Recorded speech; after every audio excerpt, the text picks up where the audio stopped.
Now we're talking about our favorite rappers of all time is finding himself in political heat right now. We're talking about Ice Cube. After allegations, he is supporting the Trump administration, but we're here to straighten the record. We have one of Ice Cube's good friends, Willie D, from the legendary Ghetto Boys, and also Dennis Sperling, attorney here in Houston. Glad to have you on the Factor Uncensored. So, Willie D, you know Ice Cube personally. What about his decision to have conversations with the Trump administration when it comes to helping the Black community?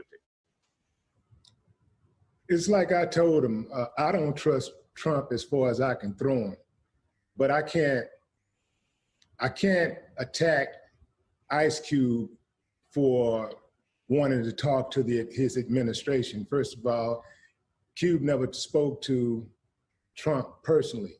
He's never met Trump personally. So he did speak to the Trump administration. He also spoke to the Biden administration. When he spoke to the Biden administration, well, not the Biden administration, but Biden's people, they told him, look, we like what you're doing. We like 85% of what you got there, but we'll get back with you after the election. Mm-hmm. Trump people was like, okay, we like that. And they made some adjustments on the spot. The thing is that Trump's so-called platinum plan is bogus because, as you know, Trump is a liar, he's a thief, he's a con artist. So he'll say and do anything to get what he wants. And once he gets what he wants, he has no problem throwing people under the bus, especially his friends. So if he'll do that to people that he's known for 20, 30 years, you know he'll do it to us. Let's bring Dennis into this conversation. Did Ice Cube make the wrong political move here? No, and if you look at this historically, Frederick Douglass spoke with Abraham Lincoln, and he was largely the reason that African Americans gained so many rights as they did during the Reconstruction period. We've always, as Black men and Black women, spoken to both parties. As far as I'm concerned, you know, the Democratic Party and the right and the Republican Party are two sides of the same coin.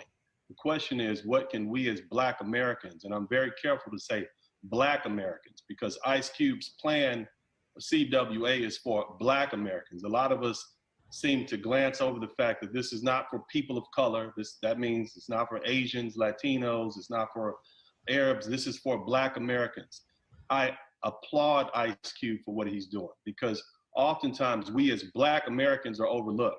Our political needs are not aligned with our Latino brothers and sisters. And in fact, as a lifelong Democrat, I'm going to tell you that it seems as though the Democratic Party has gotten rid of us. When they found out that they can get more from our Latino brothers and sisters, they kind of shoo-shooed us away, and they really don't cater to us. When they realize they can get more from the other groups, the LGBT, these other groups, they seem to have just gotten rid of us. So I'm willing to entertain any conversations with any political party that will help Black Americans. So I applaud Ice Cube for what he's doing.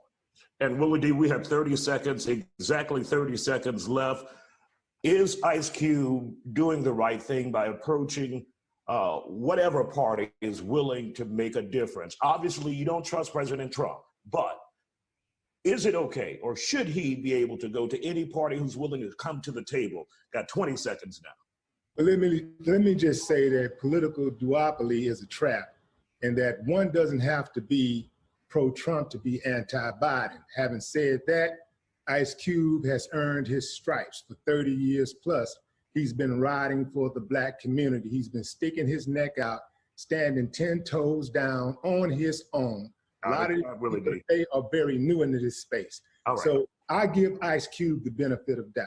Hey, what's up, everybody? If you appreciate the format and you appreciate what we're doing here, then make sure you contribute to the Cash App, make sure you contribute to the PayPal, make sure you donate to the Super Chat. It's only you and your contributions that keep this thing going. Thanks.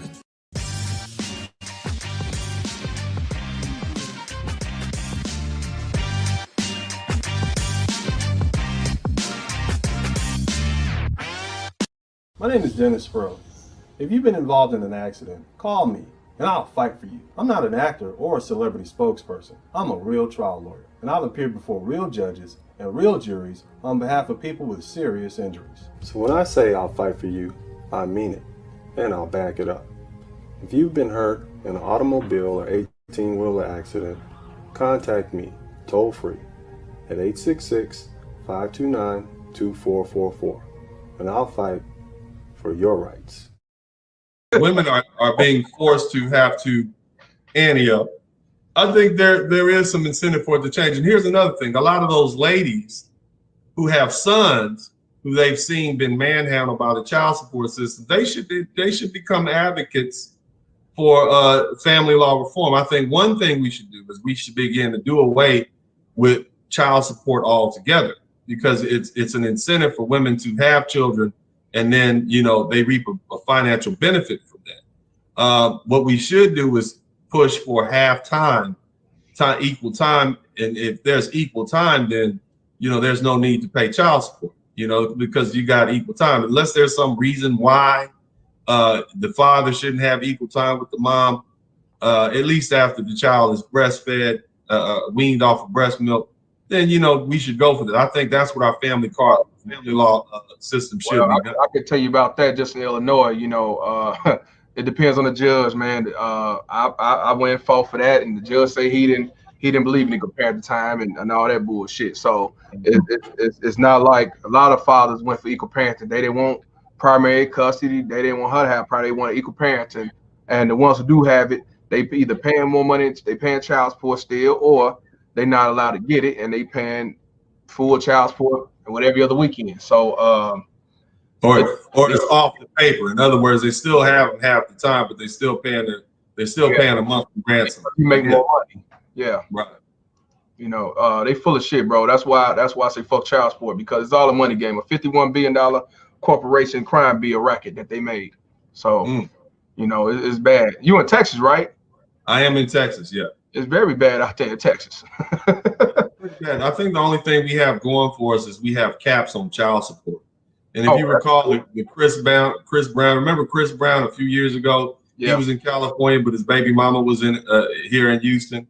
Yeah. Basically, no matter how many millions of dollars he makes every year, he's still capped out at a certain amount, which is $8,000, I believe. He only paid. Yeah, I think it's less than that, but he's still capped out at that amount. And so, that's why she fought to have this. Yeah, right. Because it doesn't take $40,000 a month to raise a child. That's just ridiculous. And these judges and these politicians, they need to stop being so beholden to these women's rights organizations, because it's just unfair. And it's causing for men not to want to even get married nor have children. That's why we have, at least in the Black community, 51% of Black men don't have children and aren't married. Now, they don't talk about that, because when you say that, they call you lies. And I tell people 51% of men do not have kids. And that's Black men, 51% of Black men.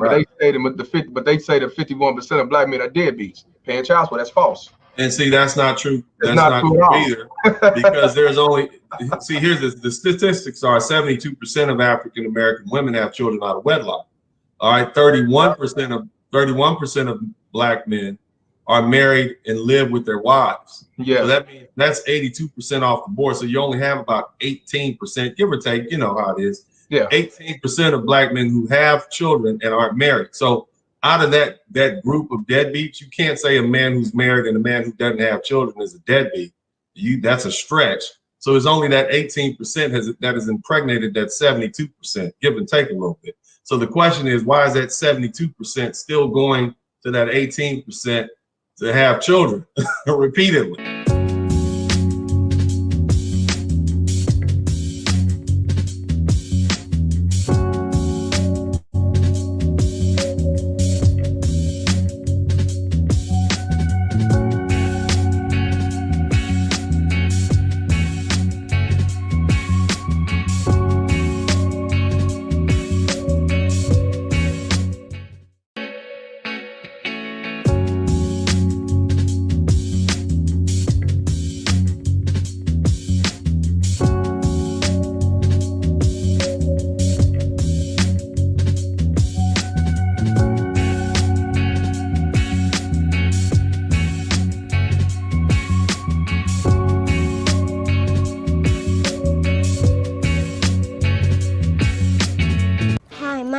Dennis Sperling. I'm not a lawyer, but my daddy is. Yeah. If you've been hurt in a car accident, call my daddy. No need to scream and yell like a little kid. Yeah, no, My daddy will fight for your rights. Yeah, fight for your rights. If you've been involved in a car accident, call my daddy, returning Dennis Sperling. Hello, I'm attorney Dennis Sperling. If you've been injured in a car wreck, call me at 713-229-0770. Call my daddy. I want to talk a little bit more about these prenup, these terms. Now, let's say, for instance, that, okay, a lot of dudes think a prenup should work in their mind. If she leave me, she don't get nothing, even if we've been married for 30 years. But prenups kind of work differently. If you've been married, it has to be equitable. You can't stay married to some woman for 20 years and then you just send her out, she goes back to nothing. That's not going to be something that the judge is going to deem conscionable. But if you say, let's say, for instance, in the Janet Jackson case, this billionaire says, okay, if you stay married to me for 5 years, I will give you $500 million. And, and if you have a baby, I'll pay you, maybe another $50 million, whatever. And that's exactly what happened. And what Janet Jackson did, she stayed married to that man exactly 5 years and 2 months. Yeah. And then she got a divorce. And so when you look at it like this, it's almost like she was renting her time to this man. Yes. Yes. So tell us about some more. Can you put a clause? You tell me your thoughts. Can you put a clause in your contract of your prenuptial agreement saying if you have to maintain a certain weight limit, you have to cook, clean? What are your thoughts on those sort of things? Aside from, you stay married for 5 years, right? We get that term. That's hard. That's fixed. That's understandable. But some of that other stuff seems kind of mushy and opinionated. What are your thoughts on it? Absolutely. And to the extent that you try to put these things in, a judge will absolutely try to throw them out. And you run the risk of having your whole prenup invalidated. When you've got some bad terms in a prenup, the judge has two options. The judge can try to cut those bad terms out and then still keep the prenup. Or the judge can say, you know what, because of these bad terms, I'm going to throw the whole prenup out. And so a lot of people try to say, hey, well, if we have kids, then I'm going to get 50% custody. Or if we have kids, then I'm only going to pay $100 in child support per month, right? Mm-hmm. Or like you say, you put on weight limits. So, you can't weigh over 165 pounds throughout the duration of our, 20-year marriage. Or, if you cheat on me, then you only get $30, something like that. And if you put these clauses in, a judge will absolutely take them out, and you're risking your whole prenup getting thrown out. In fact, there's nothing wrong with putting in your prenup like Janet Jackson's. If you, because this is actually common here in Atlanta, especially with men who have money and they're not really sure why the woman is with them. So what I'll do, for example, if I'm getting married, I say, okay, if you're with me, if we get married and you're with me from 0 to 5 years, then you're going to. We got a heckler in here. So Lucy Adams says, it's funny how you didn't want to have this conversation when Dr. Dre's bottom chef Becky tried to milk him for $2 million a month. She was black. What are you talking about? That woman was black and she was a lawyer. You need to get your facts straight. Lucy Adams, if that's your real name, don't come in here with that, okay? I have not had my cup of coffee, and I will lean on you. Okay, don't play that game with me. But I want to ask you another question.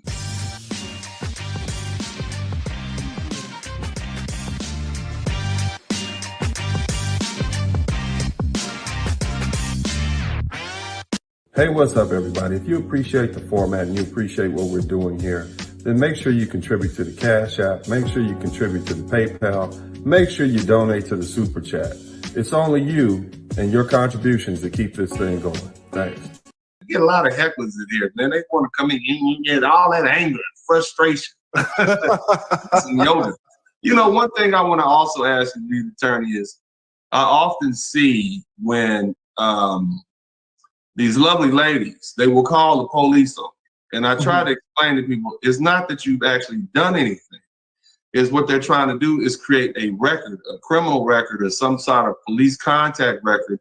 So then they could give that to their lawyer and run down to the court and say, he's a bad parent or he's abusive, therefore I want the kids, or put him out the house. Because typically what happens is after the divorce, the date of the divorce, whatever is going on at that time is what's going to be maintained.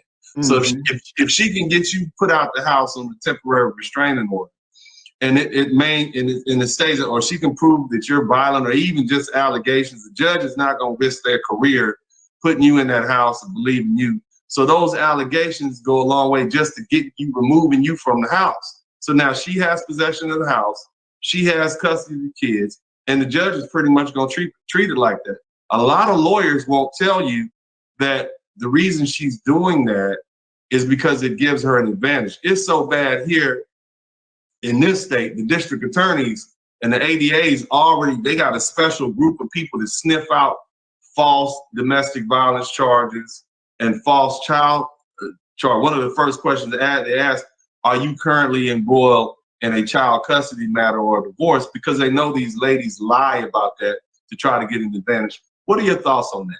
Oh, well, y'all are even better than Atlanta, because in Georgia, it's even more serious in terms of how women get away with this stuff. A woman doesn't even need to call the cops. You know, you can file your divorce against your wife, right, on Monday, and she gets served on Monday morning. On Monday afternoon, what she does is she goes to the courthouse and she talks to one of the designated sitting judges that are there, you know, just on duty, right? Yeah. One of these duty judges. And she says, oh, you know, well, he's threatened me in the past and I'm scared of him because he's 6'3" and I'm only 5'2". And he threatened me that one time. And then 2 years ago, he pushed me. And what the judge is going to do is give her a temporary ex parte, temporary restraining order. The judge never talked to you. And it's already given her an order stating that you have to move out. So then the judge is going to file that with the clerk and is going to give that to a sheriff's deputy. And the deputy is going to drive to your job and pull you out of your job and say, listen, I'm taking you to your home. You've got 15 minutes under my supervision to get all of your clothes and get out. Don't take any furniture. Don't take the Xbox. Don't take the kids. Don't take the food that's in the fridge. Don't take your TV, nothing. I don't care whether you go to the brother's house. I don't care whether you go to the Motel 6. You got 15 minutes to take your clothes and get out.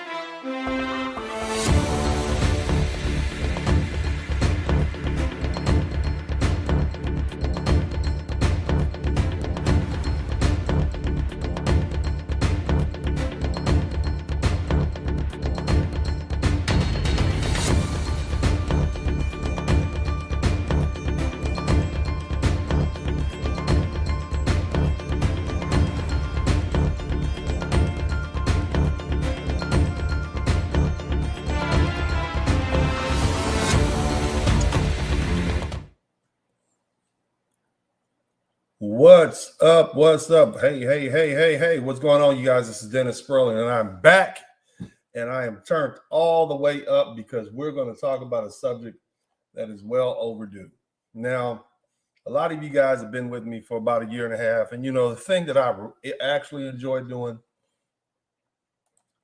is I actually enjoy talking about Black history. It's something that I've always enjoyed, and because I have a very good understanding of Black American history, there's not a whole lot you can do. It's not a whole lot that you can tell me about Black folks that's gonna make me feel bad about us. You can say a lot, you can say what you want to say, but at the end of the day, we are some of the hardest fighting, dedicated people in this country. We are some of the we laid the foundation for this country. We fought for and against the United States for our freedom. And so because of that, it's just going to be really difficult. Now, what I find is this, because a lot of you, there's a lot of issues going on. But you know, before I get started, big shout out to my man, John Thomas. Thank you so much. New member, Joe. What's happening, Joe? Welcome to the show. Thank you for being a member. I appreciate you. And let me see, I'm pulling up some stuff right now because, you know, got to get this thing cracking. But hold on 1 minute. Hit the number 1 button, check in. Let me know where you're checking in from. Who's in the house? Is New York in the house? East Coast, West Coast, overseas? We got UK. Who's here? Who's here today? Let me know who is here today. Huh? Go ahead and do that now. I want to see, hit the number 1 button if you can hear me. If you guys can hear me, hit the number 1 button. I don't see no responses. I see John Thomas. He said, good afternoon to the chat. Hit the number 1 button if you can. All right, there we go. We see Dallas, Texas, New York. All right, where else we checking in from, fellas? Let me know. Long Island. All right, Nueva York is deep. Birmingham, Alabama. Boy, I had a good time in Birmingham, Alabama. I messed around and went out there for a Thanksgiving when I was in law school with a friend of mine. And so it was cold in the morning. So I'm sitting there by the porch. It's nice and cool. Next thing I know, that Alabama sun rose up.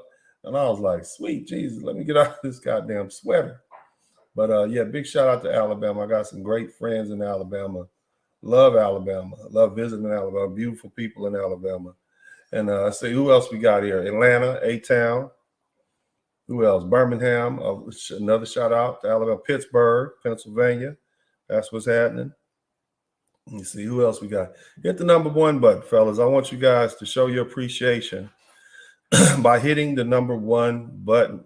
That's what I want you to do. Hit that number 1 button. Go ahead and do that event. Jacksonville. Hey, we're going to talk about Jacksonville today. Jacksonville, North Florida. Stay here. You're going to learn a lot about the history of North Florida today. Okay? North Florida is a special place. I want you to remember that. South Georgia, North Florida. South Carolina, North Carolina. Some of the hardest hitting black folks in America, before America was even America, came from those areas, that southeast corridor. Big shout out to them. Where all the Geechees at? Huh? Where they at? That's what I want to know. Shout out to all the Geechee people. But either way, look, hit the number 1 button, Madisonville. All right, so this is what we're going to do, fellas. And I know lately, a lot of people mad at Uncle D because I'm being the uncle that I'm supposed to be. If I didn't love you, I'd just tell you what you wanted to hear, right? That's what they mostly do. They coddle to you. They tell you what they want to hear. They allow you just sit here in misery for a couple of hours, get your fix on, make you feel like it's nothing wrong, nothing you can do about it, powerless. That's not what we do on this page. What did I tell you guys I do on this page? Off top. We empower black men on this page. Off top. I've been telling you that from day one. I'm going to defend you against outsiders, but when it comes down to it, I'm going to hold you accountable. My obligation is to make you brothers the best men you can be. If you with that, hit the W. If you're with that, hit the W. A lot of you brothers say, well, what about mentorship? This is mentorship. Instilling pride in you and who you are. I'm so sick and tired of people talking stuff about Black Americans. I'm tired of it. I'm tired of people from overseas who are Black themselves talking reckless about Black men and Black women, saying things like, oh, they're descendants of slaves. We're descendants of warriors. What about that? Oh, they was cotton pickers. We was also killers. What about that? Let's talk about that. See, that's the part of our history that everybody seems to overlook. All the freedom fighting that we did on our own to liberate ourselves. See, when it comes to who's going to liberate us, it was us liberating us. White Zaddy is not coming to free you. He never has been willing to do that. Zaddy don't care. Zaddy want to keep you right there underfoot. That's right. Pookie must go. And that Pookie mentality must go. Specifically that predator Pookie. That's who needs to go. But that's another subject. We'll deal with that this week too. I ain't let up off of them. But all of that is part and parcel of what we need to do. And a lot of you dudes, you call this elitist. Some of y'all saying, oh, well, your adopted father was a lawyer. He lived in Texas. I lived in South Central LA. I love my adopted father. I appreciate everything he did. But that didn't stop them bullets from flying and them gangsters from hitting me up. That didn't help me when I was on that RTD bus, that 204, trying to get to Slauson in Vermont from Manual Arts High School back in the 80s. That didn't stop that helicopter from flying over at night. Some of these people call this class warfare. Why? Because they copped out. Because if they call it class warfare, then what it allows them to do is saying, oh, he's just picking on us. If they say, oh, his dad was a lawyer, he grew up with a silver spoon in his mouth, I don't know how you do that and graduate from Manual Arts High School off of King Boulevard in Vermont. I don't know how you do that when you graduate from John Muir Elementary School over off of Vermont and 60th Street in the heart of South Central. Bottom line is, it's their way of being able to dismiss what I'm saying. See, the unfortunate part is I'm one of you. I'm as hood as you are. I'm just a hood dude with some degrees. But I love you enough to come back and talk to you. So you should appreciate this talking to. Because see, most of the brothers, they had them a white woman and moved on. That's what they do. They get them a fine white woman with blonde hair and blue eyes, and they move on. But I'm still here with you. And the truth is, I enjoy whipping y'all asses. Trust me. I take great pleasure in whipping you black men into shape because I love it. And you're going to love me for it. You might hate me now. But just like any other father will tell you, I'm not your friend. I'm here to make you the best man you can be. And after that, you'll respect me.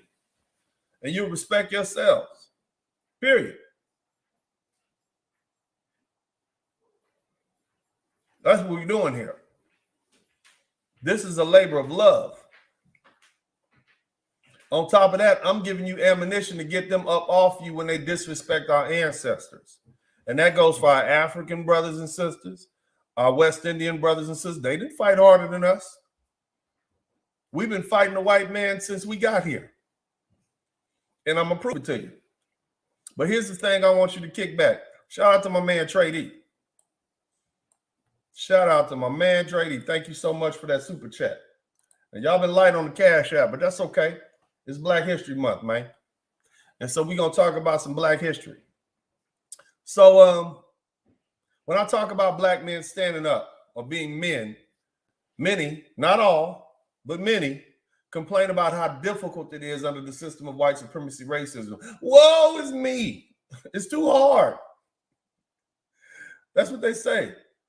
White zaddy won't give us our freedom. That's what I hear. They're literally, think about this. You're literally waiting around for the descendants of your oppressors to tell you that it's okay to fight against them and do what's in your own best interest. Here's another trick they use. They try to escape my challenge of them being the best men they can be by asking me, what's my plan? As though I'm their leader. See, I'm not your leader. I'm a pathfinder. All I want you to do is be the best man that you can be. See, when it gets painful, men try to find reasons to stop that pain.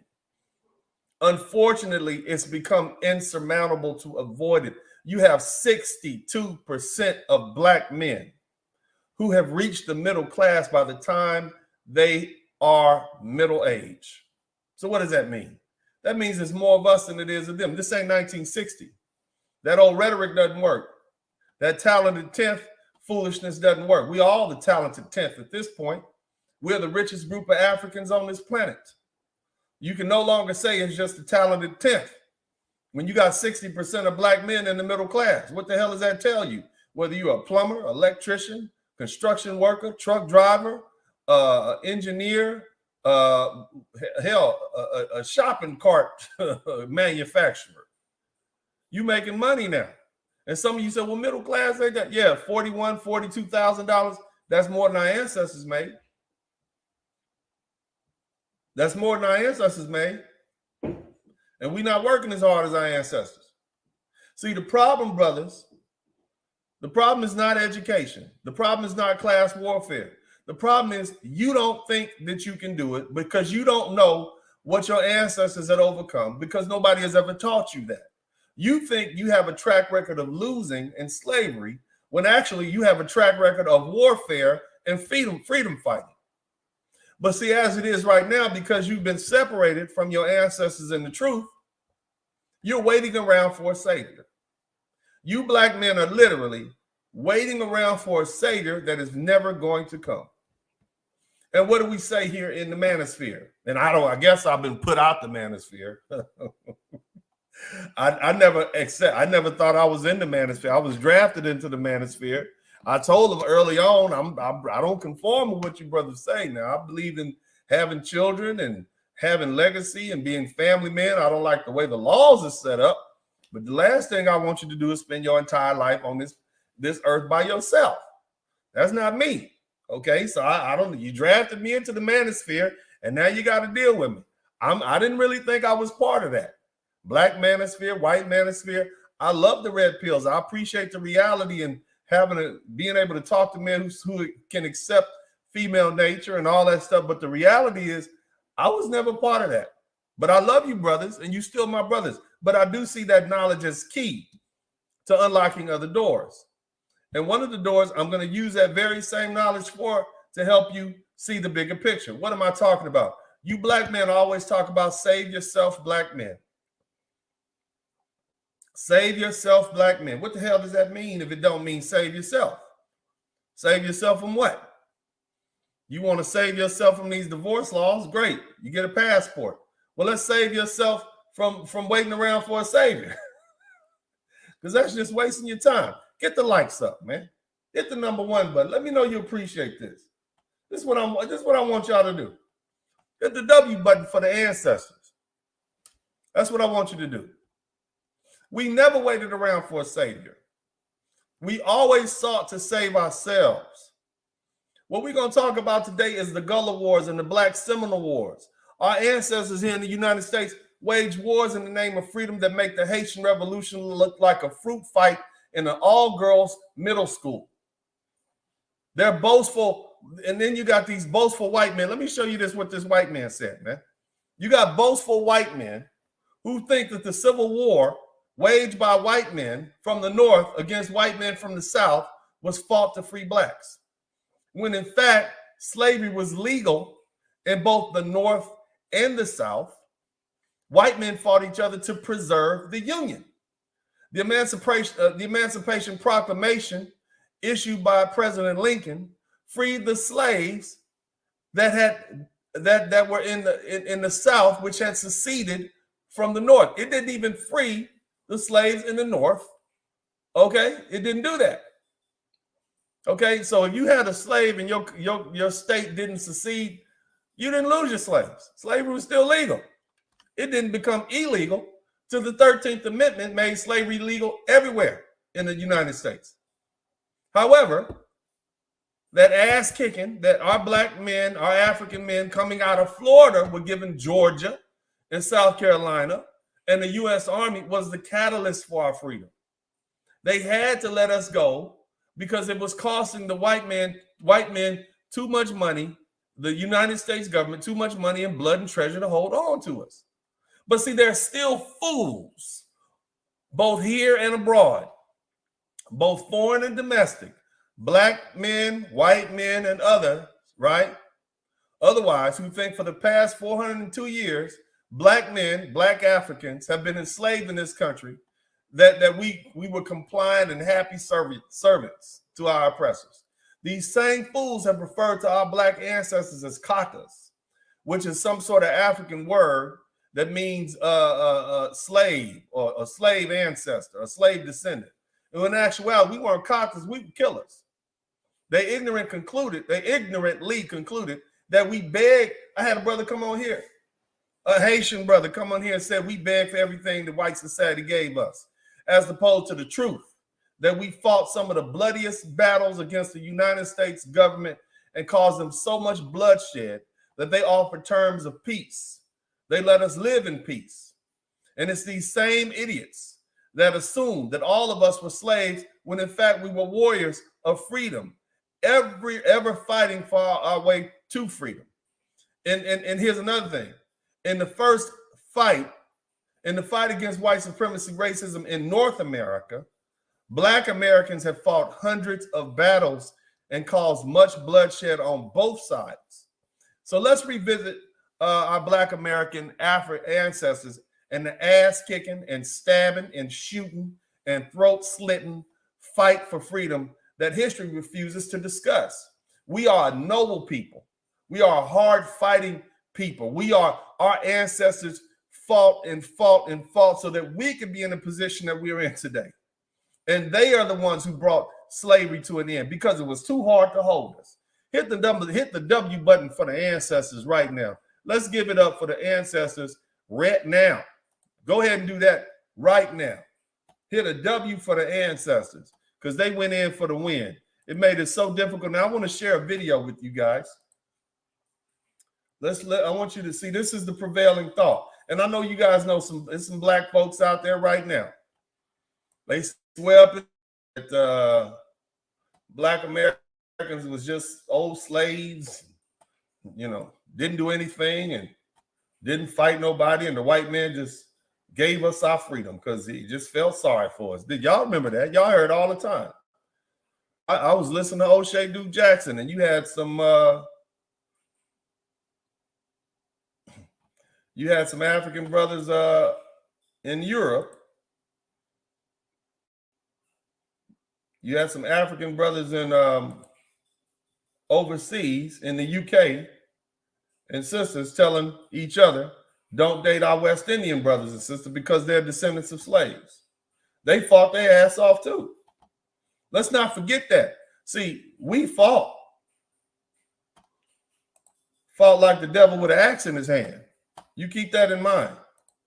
Let me pull this screen up. I want you to hear the prevailing thoughts. I want you to see what they say. Let me try to pull this up, man,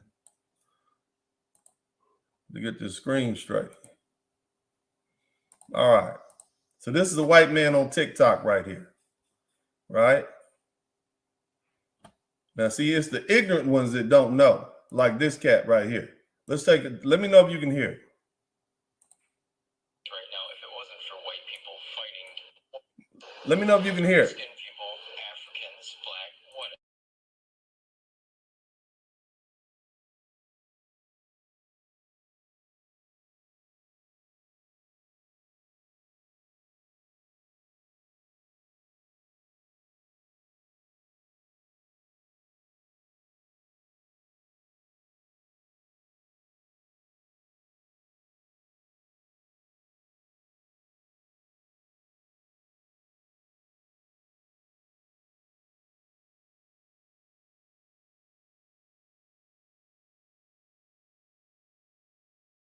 So first off, if you heard the white guy, now I don't know where that y'all couldn't hear the sound at all. It was muted. Nobody heard the sound. All right, I want to make sure you hear what this cat is saying. Okay. But this is the ignorance that we have to deal with. All right. This is the supreme ignorance. And this is what happens. This is when you let them get away with this history. Right. This is what white supremacy has done to white men. Listen to this again. Dark-skinned people, Africans, Black, whatever, would still be enslaved in the U.S. right now if it wasn't for white people fighting to break free the slaves from slavery. They were beaten, imprisoned, and even killed. Hell, there was even an entire war fought over freeing the slaves. A war fought by light-skinned people next to Africans. Let's not forget, however bad you think Africans have it here, if you actually do any research at all on Africa as a whole, the country itself, yeah, they're being killed by their own people. For the longest. All right, so basically, family, did you hear what the white boy said? First of all, he refers to Africa as a country, and in actuality, it's a country, it's a continent with over 50 different countries, right? Here's another thing. When they talking about Africa, they always think about it from those Tarzan movie perspective, where you got American producers making it seem like all the Africans are running around with bones in their nose, butt naked, eating each other, which is furthest from the truth. What about the Songhai Empire, the Mali Empire? You guys, just 100 years before slavery started, Mansa Musa traveled from the Mali Empire all the way over to Mecca and gave away gold. Took 2 years, upset the whole goddamn gold system, the monetary system. We talked about that. You understand what I'm saying? So you cannot allow these racists among you to just disparage our ancestors like that. Our African ancestors and our Black American, they always get it wrong. When white men do Black history, they always get it wrong because they're looking at it through a lens of white supremacy and prejudice. Remember that. Let's start with that thing. Now, the thing is, white supremacy, we always talk about it, but we never talk about the effect of Black inferiority on the Black mind. And that's what we're dealing with right now. You got Black men who just don't believe in themselves. They no matter what you can tell them, oh man, we've been kicking butt for years, man. They just will refuse to believe you. And so that's why I have to shove it in your face. I grew up with this. You can't tell me nothing bad about Black people. I know my people. I know what my people have accomplished. I'm not trying to hear what you're trying to say. That's why I have so much pride in being a Black man. That's why I instill pride in my sons in being Black men. My sons understand that we come from a warrior culture. We wasn't butt naked in Africa running around eating each other. That's not what we was doing. That wasn't that. And so what we have to do is continue to change the narrative. My words, my message has been consistent. We must change the narrative. And that's right, my man, Autobot Jasmine 98, Great Zimbabwe, Kush. We can't forget Kush and Nubia. We can't forget those great empires that predated everything that's ever been in Europe. We can't forget that. And so we must constantly remind others and ourselves, because you got the problem of white supremacy and you have the problem of Black inferiority. Those are the things that we have to deal with. And so what I'm going to do for you folks, you brothers, is let's talk about what we did. Let's get rid of this lie. Okay? First of all, get the likes up. Hit the #1 button. I want you guys to make sure you do that. Hit the #1 button right now. And I've given you all these messages before. I've told you this stuff before. Y'all know I've been here talking about this. We talked about reparations. We talked about Mansa Musa. We talked about all these great African kings. I've talked about this with you guys before. So on this page, you got to understand, we are changing the narrative on this page. For there's been hundreds and hundreds of rebellions in America. That's what you got to understand. From the moment our people landed in this country in shackles, right, we were fighting, not knowing where we were. You may not even spoke the same language of a person next to you. Whatever, it didn't matter. As soon as we landed, we did what? We had people who took control of ships and tried to steer them to go back to Africa. Some chose to die en masse rather than risk bondage. So don't ever let these white supremacists, right, and their delusional mindset manipulate yours. We've always fought. There's over 160 documented uprisings. You understand me? That's damn near one every 3 years. Can you imagine fighting a battle or war every 3 years in the United States on this territory? Imagine if there was a George Floyd style riot every 3 years in the United States. We've always tried to do our best to stand up and stand together. We've always done that. And they're not going to teach you this in school. Now, I'm not doing this to bash any group of people.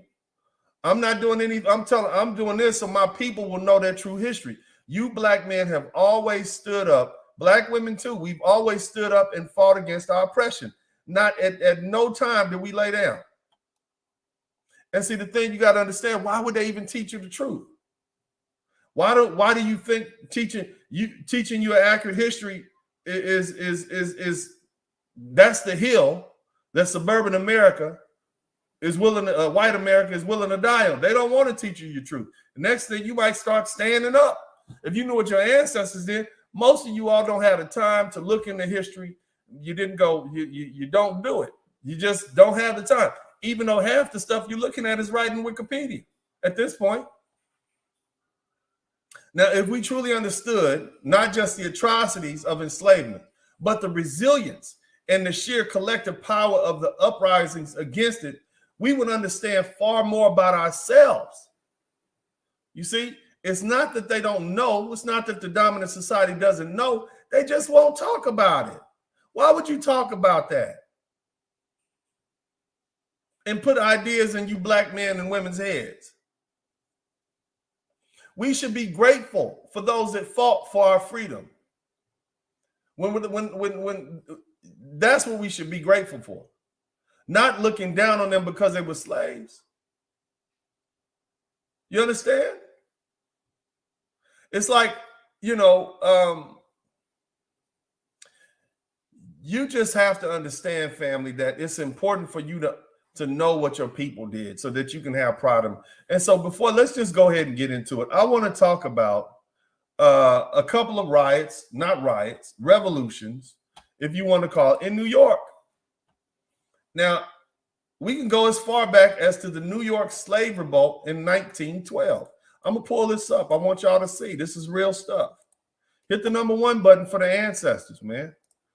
And I'm guilty of this too. One of the most horrible things we could say is that we're not our ancestors. Because our ancestors fought. They was forever plotting and planning on how to get themselves free. Hopefully we are our ancestors, family. Hopefully we are. But I want y'all to check this out. This is 1912, okay? So I'm pulling this up, and this is right here on the internet. This is right here on Wikipedia. You see, they're not hiding the information. So let's check this out. Are you with me? Hit the W button if you're with me. I'm pulling it up because I want y'all to see that Uncle D is not making this up, man. This is our real history, man. So the New York slave revolt of 1712. The New York slave revolt of 1712 was an uprising in New York in the province of New York. About 23 enslaved Africans. The first thing you understand is, damn, New York, they had slaves in New York? Yes. They had African slaves everywhere. Plenty of them.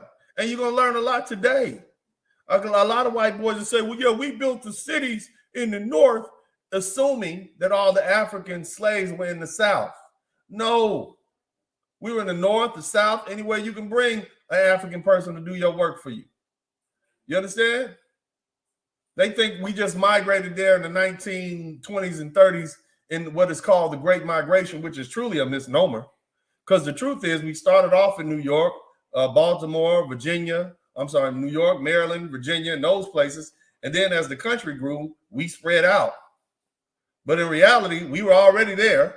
Virginia was one of the most populous states for black people anyway.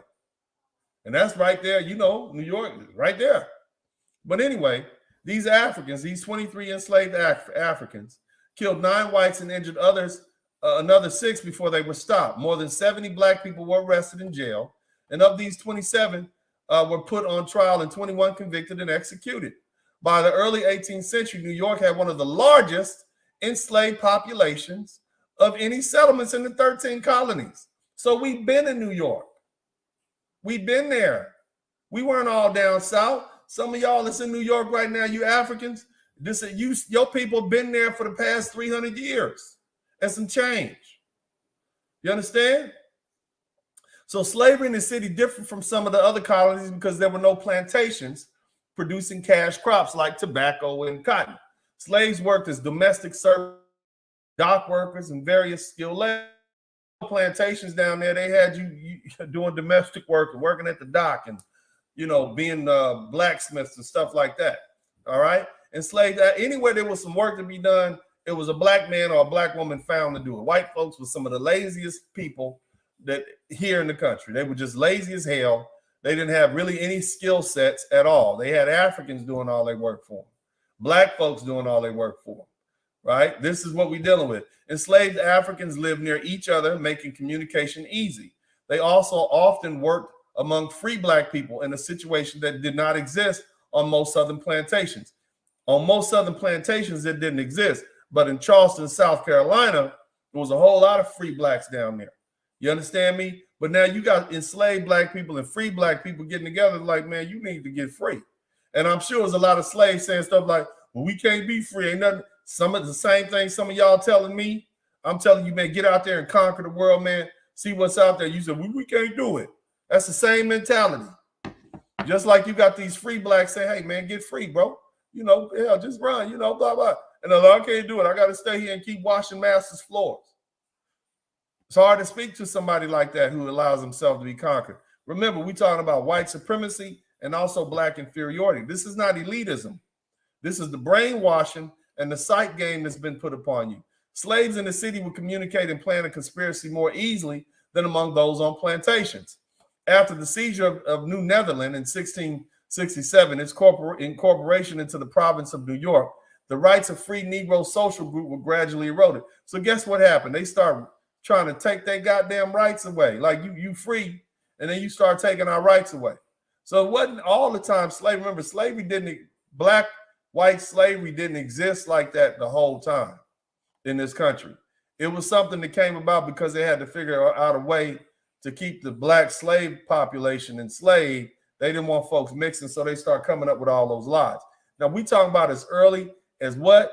1712. We've been fighting, okay? As early, and it's some before that, okay? So what happened? By the early 1700s, about 20% of the population were enslaved black people. The colonial government in New York restricted the group through several measures, requiring slaves to carry a pass if traveling more than a mile from home, discouraging marriage among them, prohibiting gatherings in groups of more than 3 persons, requiring them to sit in separate galleries at church. A group of more than 20 black slaves gathered on the night of April 6, 1712, and set fire to a building on Maiden Lane near Broadway. While the white colonists tried to put out the fire, the enslaved blacks, armed with guns, hatchets, and swords, attacked the whites and then ran off. Almost immediately, all the runaway slaves were captured and returned to their owners. So you see that? This is in New York City. Look at that.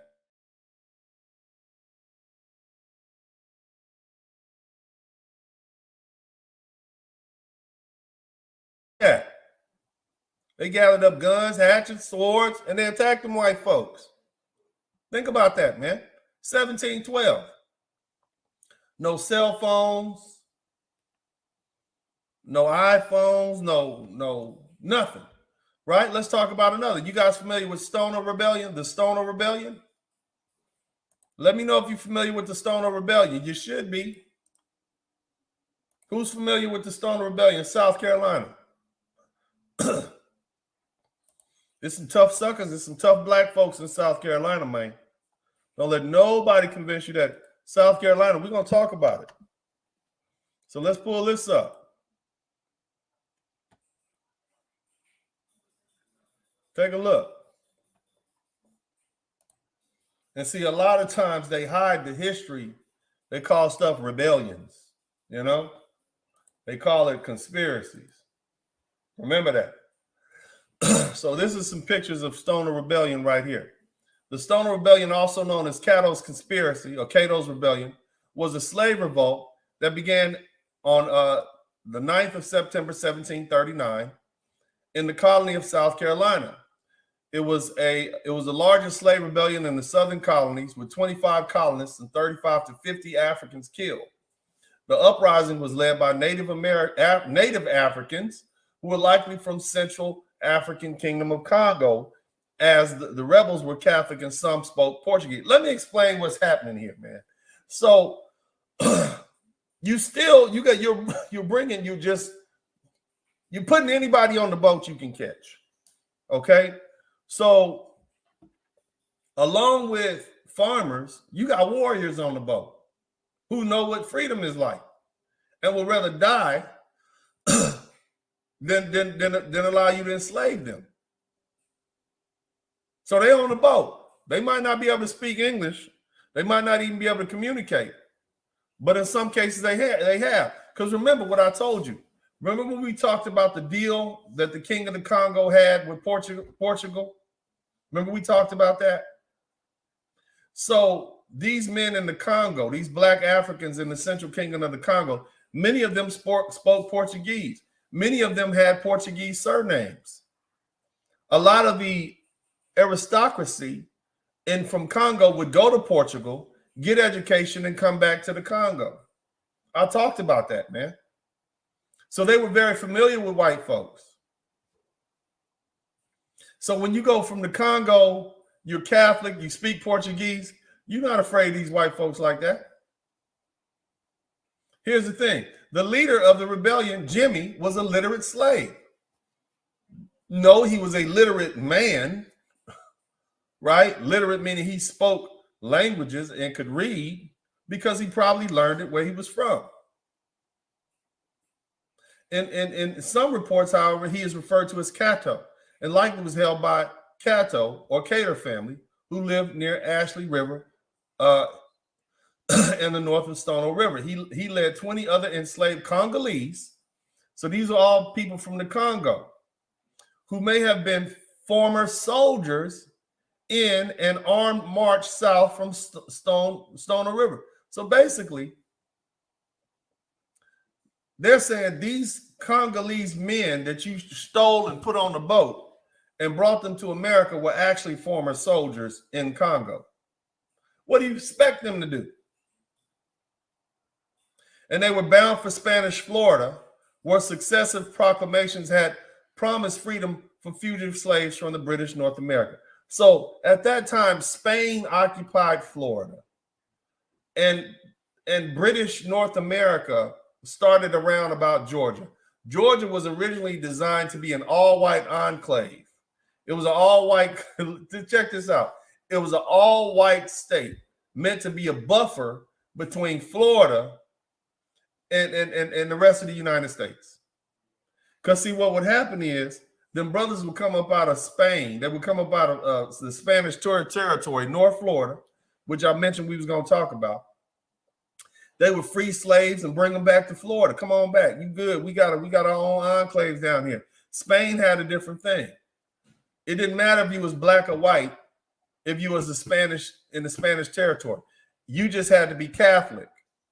The white Europeans from Northern Europe, i.e. the UK, Great Britain, they said, no, you got to be white. It doesn't matter if you're Catholic or Protestant, whatever. You got to be white. Just as long as you white, you good. We'll give you land. We'll make you aristocracy. You'll be an important person. But as far as Spain was concerned, you had to be Catholic. You see? Because remember, they just got through dealing with the Moors. They don't want no more parts of them Muslims. No. Being black, no. You got to be a Catholic now. So that was a different thing they had. And that's why America expanded like it did. Because remember, at that time, Spain was more powerful than Great Britain. Great Britain was just some little backwater island somewhere. Spain had all the riches. They had the money. They had the information. They was good.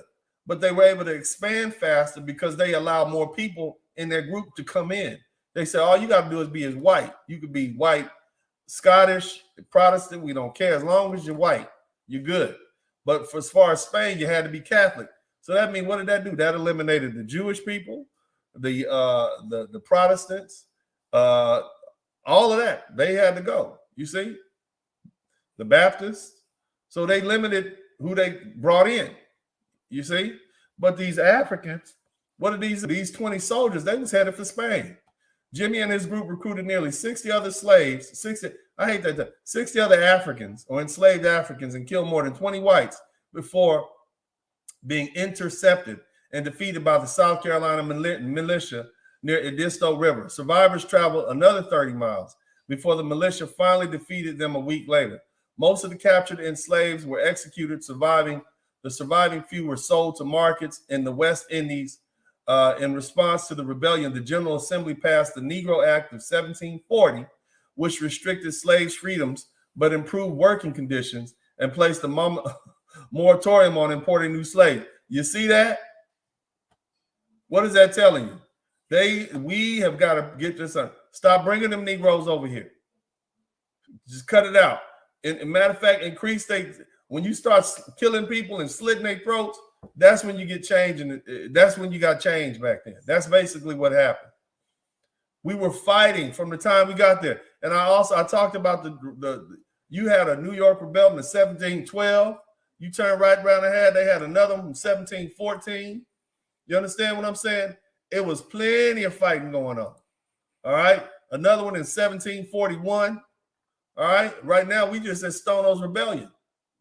All right. Portuguese, a little bit more information. Jimmy, the leader of the revolt. Oh, let me see. Portuguese was the language of trade as well as one of the languages of educated people in the Congo. This is what I was telling you. The Portuguese-speaking slaves in South Carolina were more likely to have learned about offers of freedom by Spanish agents. They would also have been attracted to the Catholicism of the Spanish Florida. In the early 18th century, Congo had been undergoing civil wars, leading to more people being captured, sold into slavery, including trained soldiers. It is likely that Jimmy and his rebel cohort were such military men, as they fought hard against the militia when they were caught and were able to kill 20 men. Here's what you got to understand, man. They started wars in the Congo just so they could have a reason to go get slaves. The whole point of the war was so that they can take people and bring them in to sell them to the Europeans and take them to North America, South America, Central America, and the Congo. A lot of y'all misunderstand history. You know what you say? You say, oh, these people were prisoners of wars. That's how they got sold into slavery. No, you dummies. They started the war so that they can have a reason to imprison the people. You understand that? It's not like we fighting over anything significant. No, we gonna make a war up so that we can go over there and steal you. Same thing that we did as far as Iraq. Remember when we said there's weapons of mass destruction, and then we picked a fight with Saddam Hussein and then went over there to take all his oil? Y'all remember that? Still getting oil from that. You know how this goes. Find a reason, pick a fight so that you can go put these Negroes in slavery, right? So that's the Stoner Rebellion. Y'all remember that? Okay? Remember that? Okay? Don't let them tell you we laid down and we didn't fight. Don't you let them tell you that.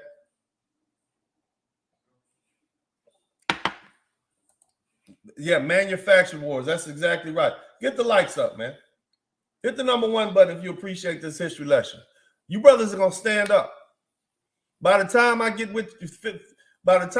through with you brothers, you're gonna be willing to stand up. You're gonna realize what your ancestors did. Let's move on. The New York City conspiracy. This was a whole goddamn slave rebellion, but they call it a conspiracy. This is how they hide it. Okay? This is how they hide your history, right? So the conspiracy of 1741, also known as the slave insurrection of 1741, was reported a plot by slaves and poor whites, here we go, in the British colony of New York in 1741 to revolt and level New York City with a series of fires. Historians disagree as to such a plot existed, if there was one, in scales during the court cases. The prosecution kept changing the grounds of accusation, ending with linking insurrection to popish plot by Spaniards and other Catholics. In 1741, Manhattan had the second largest slave population of any city in the 13 colonies, after Charleston, South Carolina. I brought that up before I explained y'all. Charleston, South Carolina was popping, man. All right. Rumors of conspiracy arose against a background of economic competition between poor whites and slaves. A severe winter war between Britain and Spain, with heightened anti-Catholic, anti-Spanish feelings. And the recent shout out to my man Paul the Baptiste. I appreciate you, brother. He said in March 1741, a series of 13 fires erupted in Lower Manhattan, and most significant one within the walls of Fort George, then home of the governor. They tried to kill the goddamn governor. After another fire at the warehouse, a slave was arrested after having been seen fleeing. As a 16-year-old Irish indentured servant, Mary Burton, arrested in a case of stolen goods, testified against others as participants in a supposedly growing conspiracy of poor whites and blacks to burn the city, kill the white men, take the white women for themselves, and elect a new king and governor. So here's what you got to understand, man. So white folks was catching hell back then, right? These Irish, they was catching hell, they was getting whooped on. And so what ended up happening was, the black folks, they used to hang out at the wharf in the little poor sections of town, right? And they got together and they said, well, we need to kill all these white men, take these women for ourselves. You see what I mean? This is what happened. And so after this, you'll start noticing they start putting laws in place and giving white folks a few more trinkets over and above what the black folks were getting, right? So let's check it out. In the spirit of 1741, fear gripped Manhattan as fires burned across all the inhabited areas of the island. The suspected culprits included hundreds of New York slaves. Again, you got all these black people in New York already. Okay, you've been there. So you helped build New York. You were there when the white folks were there. So when these white folks from Italy and these different places, and I heard this white boy, this Italian dude get on Tariq Nasheed's show and say that Italians helped build New York. We were already there before the Italians even showed up. We was already there. Okay?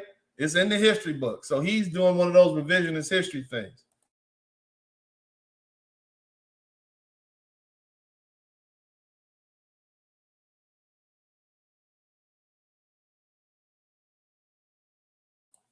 So anyway, let's get back to it.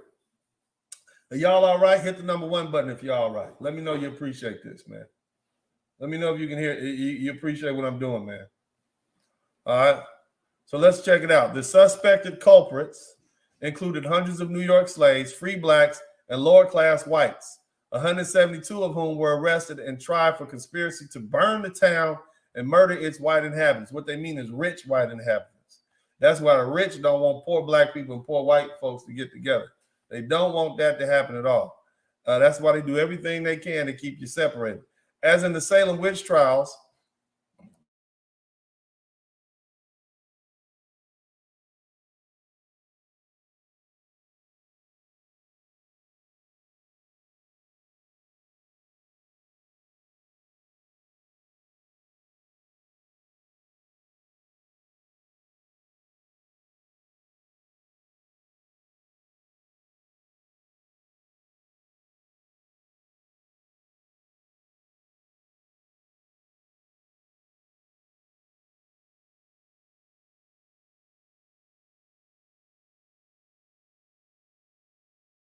sorry about that, you guys. I'm back. Some loitering in my front yard. But anyway,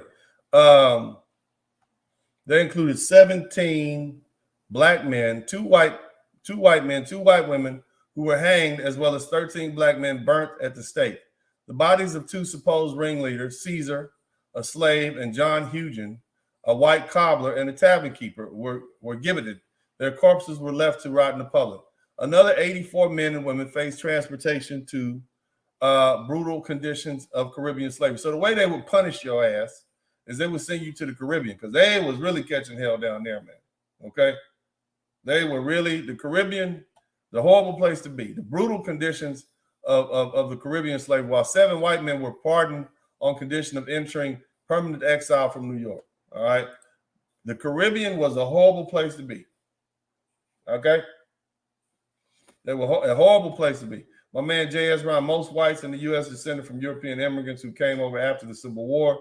Waves, and that's exactly right. Ellis Island and all that. But anyway, with increase, so let's so what we're gonna do is, so basically think about this, and I want you to think about this in context. I'm gonna skip down. This was basically a working class conspiracy.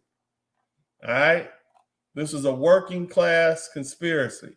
John Hewson was a poor, illiterate cobbler who came to New York from Yonkers in the mid-1730s with his wife and daughter and mother-in-law. Unable to fight work, he opened a tavern. His neighbors were offended because he sold to clients they considered unsavory. In 1730, some snooty Karens, a bunch of Karens and Kens, didn't like what old John was doing, right? In 1738, I want you to look at this, 1738, right? Hudson opened a new tavern when he moved to the Hudson River waterfront near Trinity Churchyard. It soon became a rendezvous point for slaves. That means black people, poor whites, and free black people, and soldiers. So you got all these people hanging out together, talking. The elite were nervous about such lower class types socializing together. Because why? What happens? What happens when poor folk get together? They eat the rich. Houston's place also was a center of trade and stolen property. He was doing dirt out the back window, doing his thing. City slaves laughingly referred to him as Oswego after the Indian trading post in Lake Ontario. Although the constables watched his place constantly, they failed to watch Hudson for thievery. They failed to catch Hudson for thievery. In February, 2 weeks before the first fire, Hudson was arrested for receiving stolen goods from slaves. Caesar and Prince, who were also jailed. Caesar, Prince, and Kufi were all considered part of the Geneva Club, named after an incident in which they stole Geneva gin. But the bottom line is, family, this is what we were dealing with, okay? All these folks got together. It was led by the African slaves, and they said, we're going to kill all you white. We've been fighting. We've been fighting. And you can't even say it's a white and black thing, because we knew then it was the elite white folks, or at least at that time, before the poor white folks decided that they wanted to cash in on their white people card and do what the rich white folks would do. Okay, that's what happened. Hit the number 1 button. I want to hear what y'all talking about, man. And let's get this. The algorithm hates me, right? We got all these dudes that hate me now because I'm making you realize your ancestors fought back. Your ancestors didn't give you, they didn't say stuff like, it's too hard. I can't do it. It's too difficult. You understand what I'm saying? They didn't do, the ancestors didn't say that. Let's talk about another one. All right, so let's rehash. Right? We talked about what? We talked about the New York Slave Revolt of 1712, 1739, 1741. You got another one. Now let's talk about, we're going to slide forward to Gabriel's conspiracy of 1800. Remember, they hide conspiracy. All right, now this is one that didn't work, but guess what? Let's talk about it. This is happening all the time. Every 2 years, it was some kind of goddamn rebellion going on. Well, black folks stood up and said, we're going to kill y'all for our goddamn freedom. Okay? Now, this is a history lesson that you need to hear. Gabriel's conspiracy was a plan. Let's pull it up. I want to make sure we get it all in. Okay? But we've been at this, family. We've been doing this. Okay? It's not something new. We've been fighting for ourselves. So when these people start telling you, oh, you are slaves, you are slaves, you are kata. Say, no, your asses are slaves in your own goddamn land. That's what you all are. You're slaves in your own land. White folks and Asian folks come over to Africa and take all your stuff. What's going on in Jamaica? The giant Chinese have taken over Jamaica. They building roads from Kingston to Montego Bay and making you pay out the wazoo for it. They're going to own your country. That's what they're doing. But anyway, Gabriel's conspiracy was a plan by enslaved African-American men to attack Richmond and destroy slavery in Virginia. Although thwarted, it remains one of the half dozen most important insurrection plots in history. So not only do you have 160 some odd documented slave revolts, you got dozens and dozens of insurrection plots that were foiled. Named after an enslaved blacksmith who emerged as the most significant leader of the plot, Gabriel's conspiracy originated during the spring and summer of 1800 in Henrico County neighborhood, north of Richmond, and extended primarily across Hanover County into Caroline County and south towards Petersburg. Two slave men betrayed the plot. Two of these snitches. Two slave men betrayed the plot just hours before a torrential rainstorm prevented the conspirators from gathering on the night of August 30th, 1800. So they planned the slave revolt during hurricane season in goddamn Virginia. I get it. In response, Virginia authorities arrested and prosecuted more than 70 enslaved men for insurrection and conspiracy. 26 of those found guilty were hanged. 8 more were transported or sold outside the state, while another suspected conspirator committed suicide before his arraignment. A small number of free blacks were also implicated. One was prosecuted. The alleged involvement of 2 Frenchmen.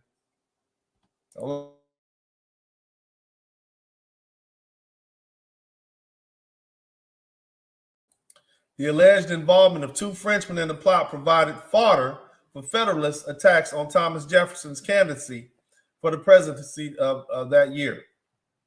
Remember, Jefferson's ass was over there in France hanging out with the Frenchies, and some people didn't like that. But anyway, the aborted uprising also provoked refinements in the state's laws at the next meeting of the General Assembly, including the adoption of transportation as an alternative to capital punishment for some slave offenders, and calls for an end to private manumissions and for the deportation of free blacks. In other words, what they said is, we're not going to kill you, we're going to get rid of you. That's the first thing. We're not going to just let you go free, because that's a bad thing too. We don't know what to do with you. And we also going to start deporting y'all and getting y'all the hell out of here. Now that's in 1800. Now we're going to go to this other one. I want to talk. Are you guys familiar? Anybody from New Orleans? Where my New Orleans people at? Where my New Orleans people at, baby? Holla at me. Holla at your boy, bro. Let me hear you, huh? 7th Ward, 9th Ward, Metri, Kenner. Let me hear about you. Down in the down in the parish. Y'all know what that means? You got to be from New Orleans to know what that means, man. So we're going to talk about something called the German Coast Uprising. All right. I want to take a quick break. I'm going to get this queued up.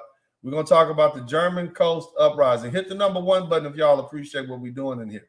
Okay? Hit the number 1 button. We'll be right back. We're going to talk about the German Coast Uprising. Let's go ahead and do that right now. Let me know. I want to hear you here.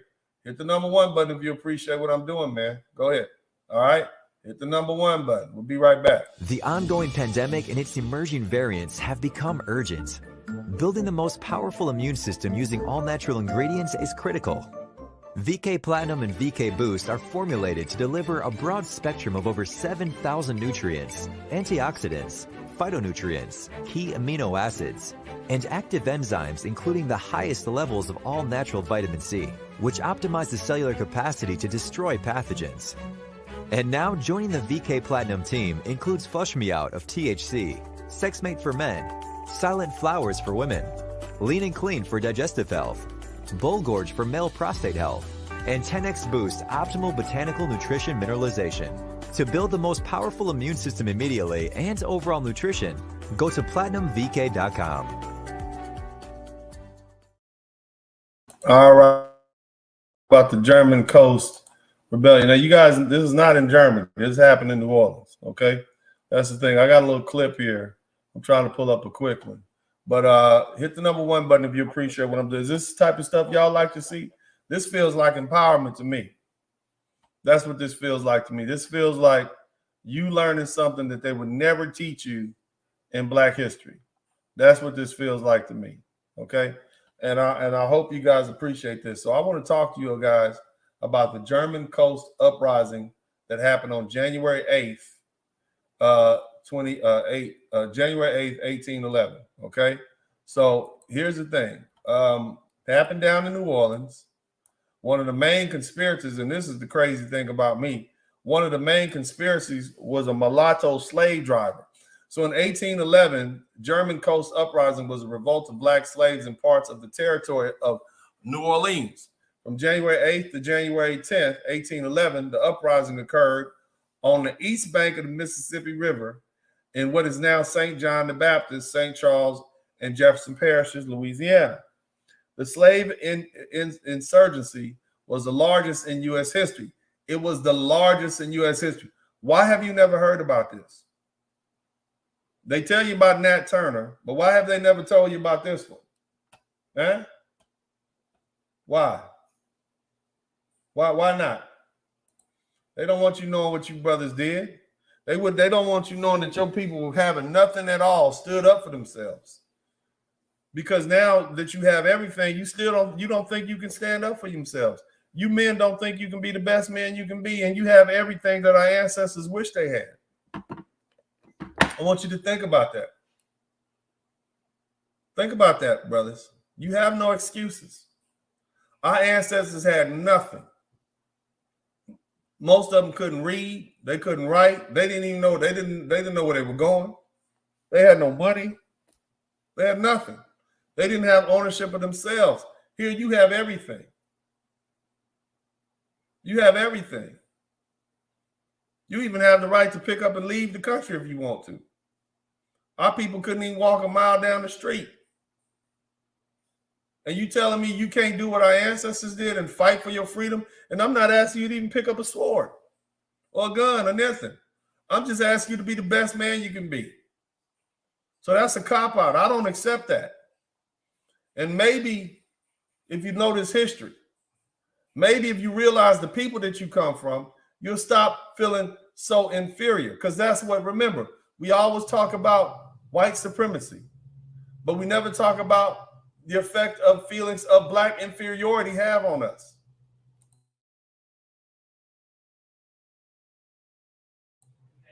The slave insurgency was the largest in U.S. history, but the rebels killed only 2 white men.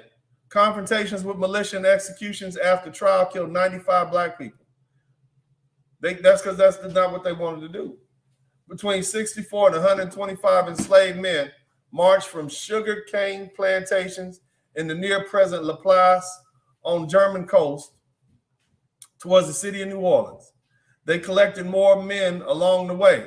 Some accounts claim that a total of 200 to 500 enslaved persons participated. That's a whole army. That's about a brigade, right? Isn't that like a brigade? During their 2-day, 20-mile march, the men burned 5 plantation houses, 3 completely, several sugar houses, crops. They were armed mostly with hand tools. White men led by officials of the territory formed militia companies, and in a battle on January 10th, killed 40 to 45 of the people escaping slavery while suffering no fatalities themselves. Then hunted down and killed several other people without trial. Over the next 2 weeks, white planters and officials interrogated, tried, executed, and decapitated an additional 44 people escaping slavery who had been captured. Now, see, here's what I want you to understand, family. You're looking at this like, oh, man, that's a loss. No, it's not a loss. You know why it's not a loss? Because that's another point where we fall back, knowing what the outcome was going to be. They got so fed up, they said, you know what, we done. We might die, but that's okay. We're going to die fighting for our freedom. The executions were generally by hanging or firing squad. Heads were displayed on pikes to intimidate other people who might. Since 1995, the African American History Alliance of Louisiana has led an annual commemoration in January of the uprising, in which they have been joined by some descendants of the participants of the revolt. This is what happened. They knew they were going to die, family, but they were willing to fight for their freedom. Death be damned. The rebellion gained momentum quickly, and approximately 15 enslaved people at Andre's plantation, about 30 miles upriver from New Orleans, joined another 8 enslaved people from the next door plantation. The widow Jacques and George Delandis. Okay, this was the home of plantation Charles Delandis, a slave driver, an enslaved overseer of other slaves, later described by one of the captured slaves as the principal chief of the brigands. Small groups. So basically what they're saying is this cat, Charles Dislons, he was a slave driver, right? And he was an overseer, and he was the main one pushing. In other words, during the day, he whooping on slaves. Get on out there and pick that tobacco. Get on out there and pick that cotton. And at night, he plotting and planning to kill the same people he worked for. You think about that.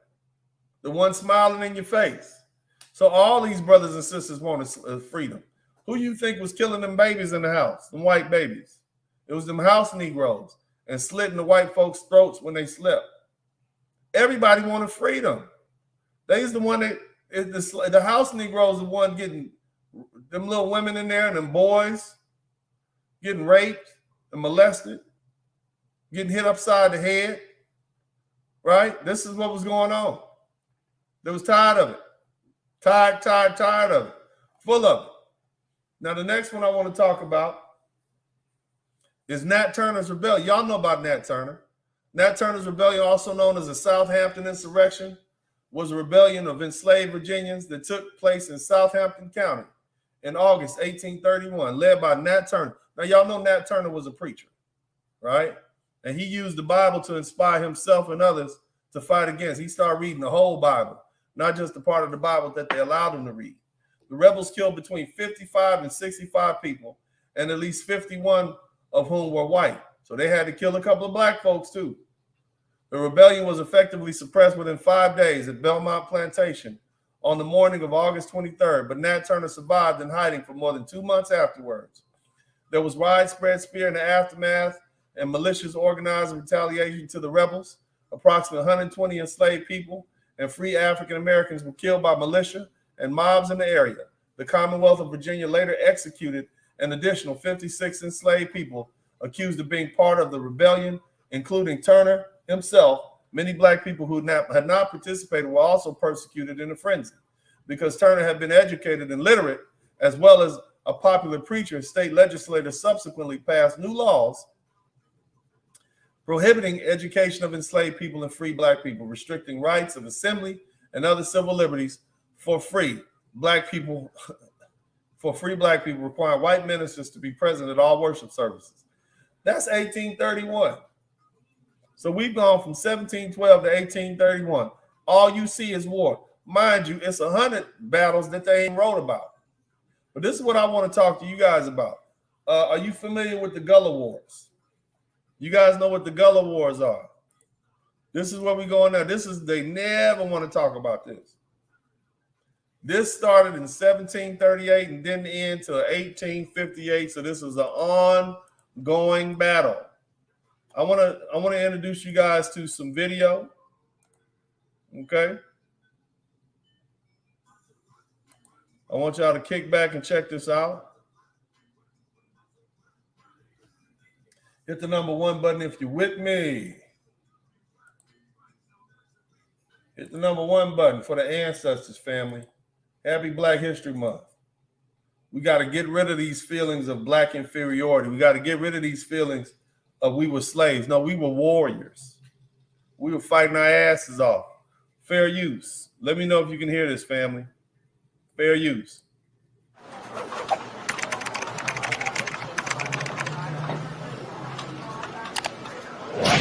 Fair use. Shout out to History No Chase. The following program is rated TV MALV. It contains strong language and violence. It is intended only for mature audiences.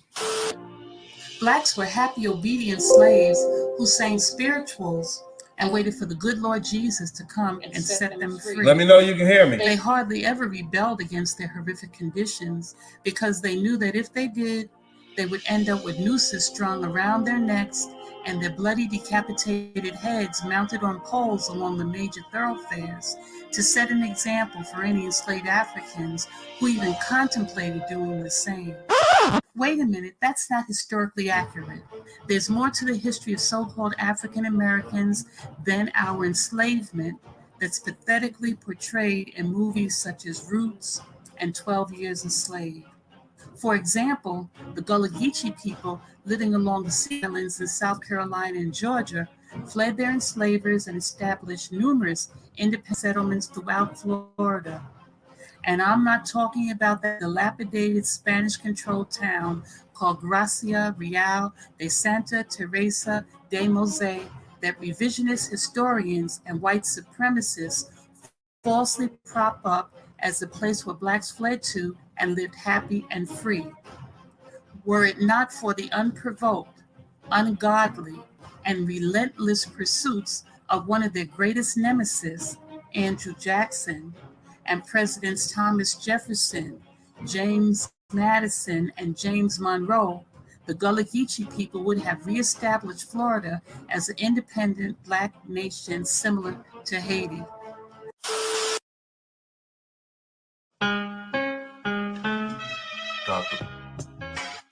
How many slave rebellions have you heard about? I'm sure you've heard about Nat Turner. I've made videos about Denmark Vesey and John Brown. But something that's not mentioned enough is the fact that we've had hundreds of rebellions. Hundreds.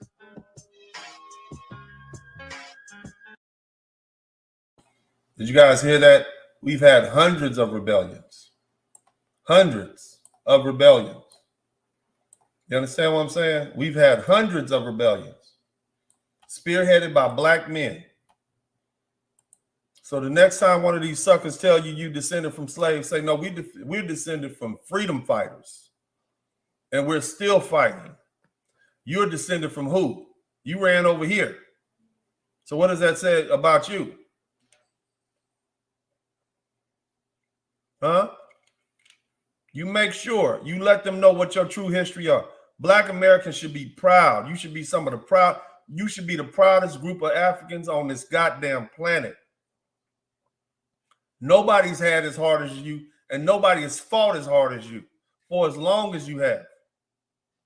We fought white folks from how long? Did you hear that? From 1739 to 1858, and that's just the Gullah Wars alone. That's over 100 years of fighting with them for our goddamn freedom. You should never be ashamed of who you are. Don't ever we weren't slaves. We might have been pretending to be slaves. Yeah, we was doing some work for free, but we was killing some SOBs also. And we were fighting for our freedom. We ain't no punks. We ain't here to lay down. Don't you let those African, and I got much love for my African brothers.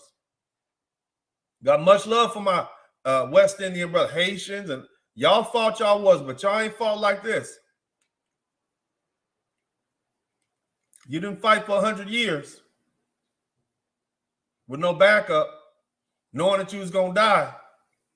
So y'all Haitian voodoo guys told y'all was gonna win. Y'all even had white folks on your side in Haiti fighting with you. Yeah, do the history. We didn't have nobody, just us. Other than John Brown, rest his soul. Hundreds. If the country is on, how old is this country? Shit.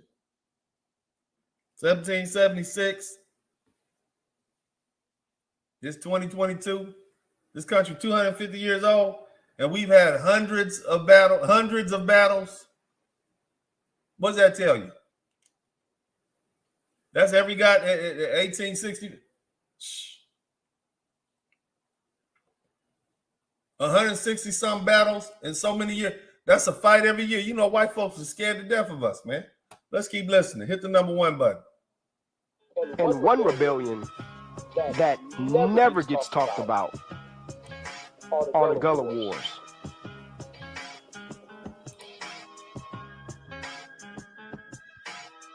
Our ancestors have never just accepted slavery and laid down.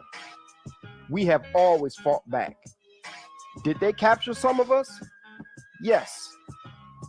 But when you're outmanned and outgunned, you're in a pretty tough position. You're in a tough position when you have this punk motherfucker pointing a gun at your 9-year-old daughter. His musket is in her face, and he's telling you, either get on this boat or I'll blow her head off. As a father, as a parent, you'll probably put those chains on and sit down in that boat. Now, generations go by and people are born into slavery. Once you are born into slavery, hell, you think you are a slave. In Frederick Douglass's biography, he spoke about how once slavery was over, many of those slaves wanted to go back into slavery because that's all they knew. And even then, we still stood up. Maybe not even knowing what freedom was, we still stood up. Y'all get the likes up, man. Hit the number one button. Show your appreciation for this. Y'all clearly see I put a lot of time into this. I literally spent all day Saturday putting this stuff together for you guys. So hit the number one button. If you appreciate what I'm doing here, man, contribute to the Super Chat, the Cash App, and the PayPal. We have yet to receive any Cash App donations in this history break, this thing I'm trying to do. We need to get we got some self-esteem issues in the Black community, especially amongst Black men. We got some self-esteem issues, brother. It's Black inferiority that's holding us down now more than white supremacy. Our ancestors fought the hell out of white supremacy. What we're dealing with now are the shackles of mental slavery. And we need to we need to saw those shackles off. You don't know who your ancestors were. Stop telling people you're not your ancestors and you don't know who your ancestors were. We dealing with this. We dealing with this like men. Shout out to my man Urban Eagle and David Price. If you appreciate this, man, hit the number one button, contribute to the Super Chat. This is good for your self-esteem. You understand me? We fought. We fought. We are not slaves. We might have been in bondage, but we wasn't no goddamn slaves. We were warriors in bondage. We were soldiers in bondage. We were free men in bondage. You make sure you respond to all these people who have this negativity to say about Black folks. I would never want to be any other kind of Black person on this planet other than a Black American. Ain't nobody fought like us. All odds against us. And we still fought back, knowing we was going to die. Fighting on a foreign land for our freedom. Knowing more likely than not we was going to die, but we was going to do it anyway because we didn't want to see not one more of our Black babies in slavery. This is what we did as Black Americans. Don't you let none of these folks come to this country and tell you you a slave. You say, no, brother. And you can add a mother on the front of that brother. And you can put an F on the beginning of that brother. No mother, brother. We were warriors. We fought and been fighting. And still fighting. And you need to get on code and watch your mouth. But let's continue. So, of course, that's the Honorable Frederick Douglass. You should know who that is. If not, that's a terrible thing. But that's another thing. You don't know your history. You let others tell you your history. So we're going to talk about the Gullah Wars. And as I mentioned earlier, Georgia was an all-white buffer state. They put Georgia there what? Because they got tired of them. They need that. That was just too much instability. Spain was down there and they had all them niggers down there. The niggers is hiding out in the swamps and the Everglades, and they'd come up and raid Georgia and South Carolina, free slaves and leave, kill white folk. Ain't no stability down there. Remember, South Carolina was an important place. That was the hub of the sugar and the tobacco. That's how America was getting rich. That's how that's how Britain was getting rich. And you got these pesky Negroes down here who done teamed up with the Spanish, most of them from the Congo, killing off all the goddamn good white folk and freeing our slaves. So they put Georgia there as a buffer state. It was an all-white state. Look at it. Do the history of Georgia. Now here's something else I want you to understand, man. This is the nitty-gritty. When the rubber hits the pavement, we all know about the Civil War and the Emancipation Proclamation, right? We all know about the 13th Amendment to the Constitution, right? Abraham Lincoln, you know all that, right? The history that they taught you in school. But many of us don't know about the Gullah Wars and the influence that it had and how it forced the country to deal with slavery on a political level. What the hell are you talking about, Uncle D? What do you mean? Abraham Lincoln wanted to free us. He's our liberator. Juneteenth, he's our emancipator. No. Let's talk about this first. The Gullah, which could be derived from Angola, referring to as African people.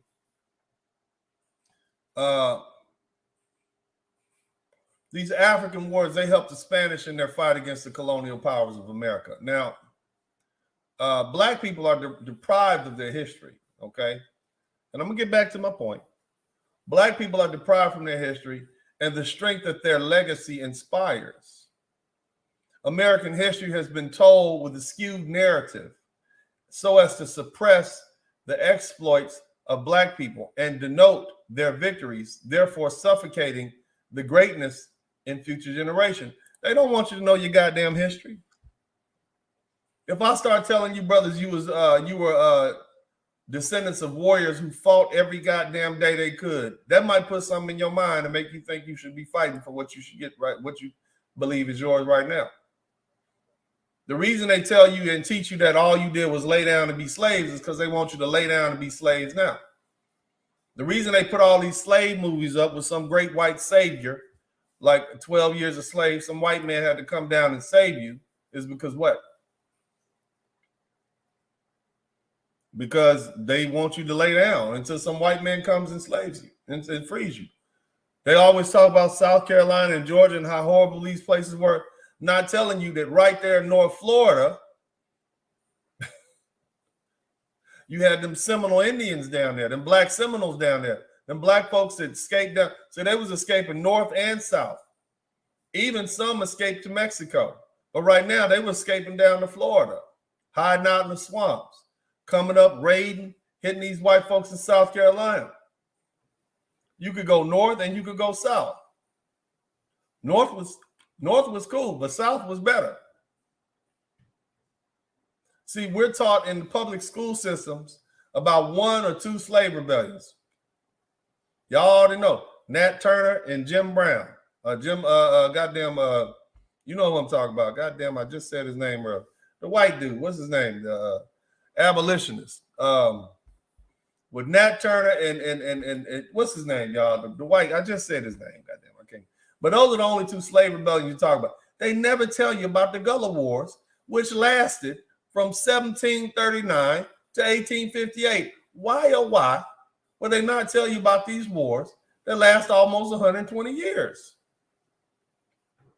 Why would they not tell you about the large-scale military resistance that Black men leading Native American tribes put up to end chattel slavery? Again, shout out to my man John Thomas. Thank you so much. John Brown, that's right. They tell you about Nat Turner and John Brown. 1 white, 1 black. They never tell you about the Gullah Wars. Y'all don't know about John Horse. How can you avoid 100 years of warfare? Why is this omitted out of history? Most of y'all didn't even know about Stono's rebellion, which we talked about. Huh? The slaves killed the slaves owners and marched through the Carolinas chanting liberty, liberty, liberty. As a result of this rebellion, that's when they put in the New Negro Act. We talked about that just now. How about the Battle of Horseshoe Bend in 1814? General Thomas Jessup said this. This is a white man who was a general in the U.S. Army. Throughout my operations, I have found the Negroes, and that's what they used to call Black people back there. So we'll just change it up. Throughout my operations, I have found that Black men, the active and determined warriors, during the conferences with Indian chief, I ascertained that the Negro, the black man, exercised an almost controlling influence over him. So yeah, the Indian chief might be in charge, but it's the black man said, no, he's telling the Indian man what we're gonna do. The general goes on to say, this, you be assured that this is a Negro war, not an Indian war. So they always, again, I tell you, they try to hide your history. They call it the Seminole Wars, the Black Seminole War. No, this is a Negro war. These are a bunch of escaped black men and women who went down to Florida, and they hiding out down there, and they waging war. The Battle of Negro Fort, the Battle of Negro Fort of 1816. After this loss, the Gullah fighters returned to decentralized warfare or guerrilla warfare. Instead of trying to take siege over this damn fort, they said, no, we're going to go, but they still fighting. Slaves were actually fleeing south for freedom, joining the rebellion, and thousands of U.S. soldiers were killed fighting these wars. Thousands of U.S. soldiers were killed, and you guys have never heard about this? Why do you think that is? Now, let me tell you about this Battle of Shawnee. So basically, and I'm going to get to this in a little bit detail, Shawnee was a little town in Florida, North Florida. And so the white folks nearby said, well, we can't have all these Negroes down here. It's too powerful. They got guns and they shooting and killing. So Andrew Jackson, your former president, on your $20 bill, he decided, well, we're going to go down here and we're going to go down and kill all these Negroes. So they went down there and got their ass handed. They got their hat handed to them. Okay, they got handed to them. And so on their retreat, after they got whooped on, they found the spot where all the children were, the black and the Native American women and children, and they killed all of them. This is what Andrew Jackson, this is the same tyrant that is on the cover of your $20 bill. The Battle of Shawnee killed a bunch of black women and children after he got whooped by the men. Ain't that something? These are the heroes. These are the heroes of the United States. And you guys are afraid to say Honorable Minister Louis Farrakhan in public? But we got this killer, this Andrew Jackson killer on the $20 magazine, $20 bill, and you afraid to say Malcolm X? This is what they got. This is how you are. Shit. You want me to denounce the Honorable Minister Louis Farrakhan, Elijah Muhammad, Malcolm X? I want you to denounce George Washington, Thomas Jefferson, Andrew Jackson, all these killers. Because the people I mentioned before ain't did no killing, ain't killed nobody. Think about that. Denmark Vesey's conspiracy of 1812 in Charleston, South Carolina. Almost all the slaves, thousands joined the conspiracy to overthrow their oppressor. The Dade Massacre. This victory was labeled a massacre to hide the triumph efforts of the Gullah. That's another thing. They'll call it a conspiracy or a massacre. Massacre is when these oppressors got killed. You understand me? All this down in Florida. Battle of Wichita River, 1835. The Gullah defeated General Gaines. This is, you understand what's happening here, family? You got black people who were formerly enslaved fighting with little or nothing. They don't have this fancy equipment. They don't have any of this stuff. And they fighting against one of the most powerful armies at the time and navies. And that is what? The United States military. This is 1835. You understand me? Whooping on them.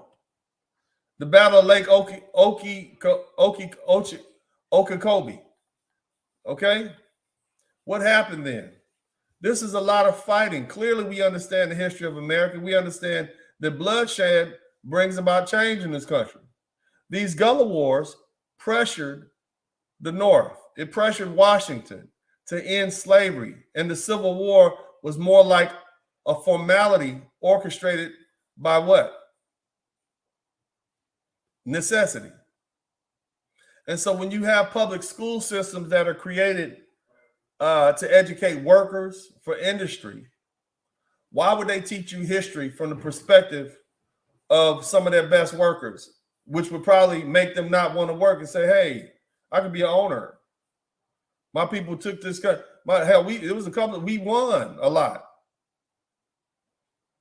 It was the pressure from the Gullah Wars that said we cannot keep these people enslaved any longer. That's where the pressure come from. That's why it was a political issue. The Civil War didn't free us. We freed us. The 13th Amendment was an event to hide and detour the self-liberation process of black people. Well, they're going to get free anyway, so let's just go ahead and free them. Otherwise, why would they free him? Why would they free us? There was no incentive for them to free us. They had to.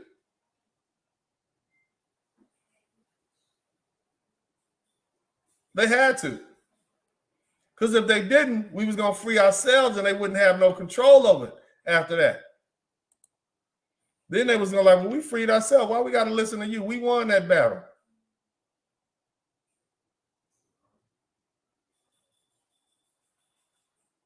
The Emancipation Proclamation was a way of appealing to these African people and say, hey, look, we're going to free all of y'all down there in those states. Come side with us. As opposed to uniting with your African brothers. Look, we freed y'all, our bad. Think about that. It was a negotiation technique. It was a fallback plan. They never intended to have us in this United States in the first place.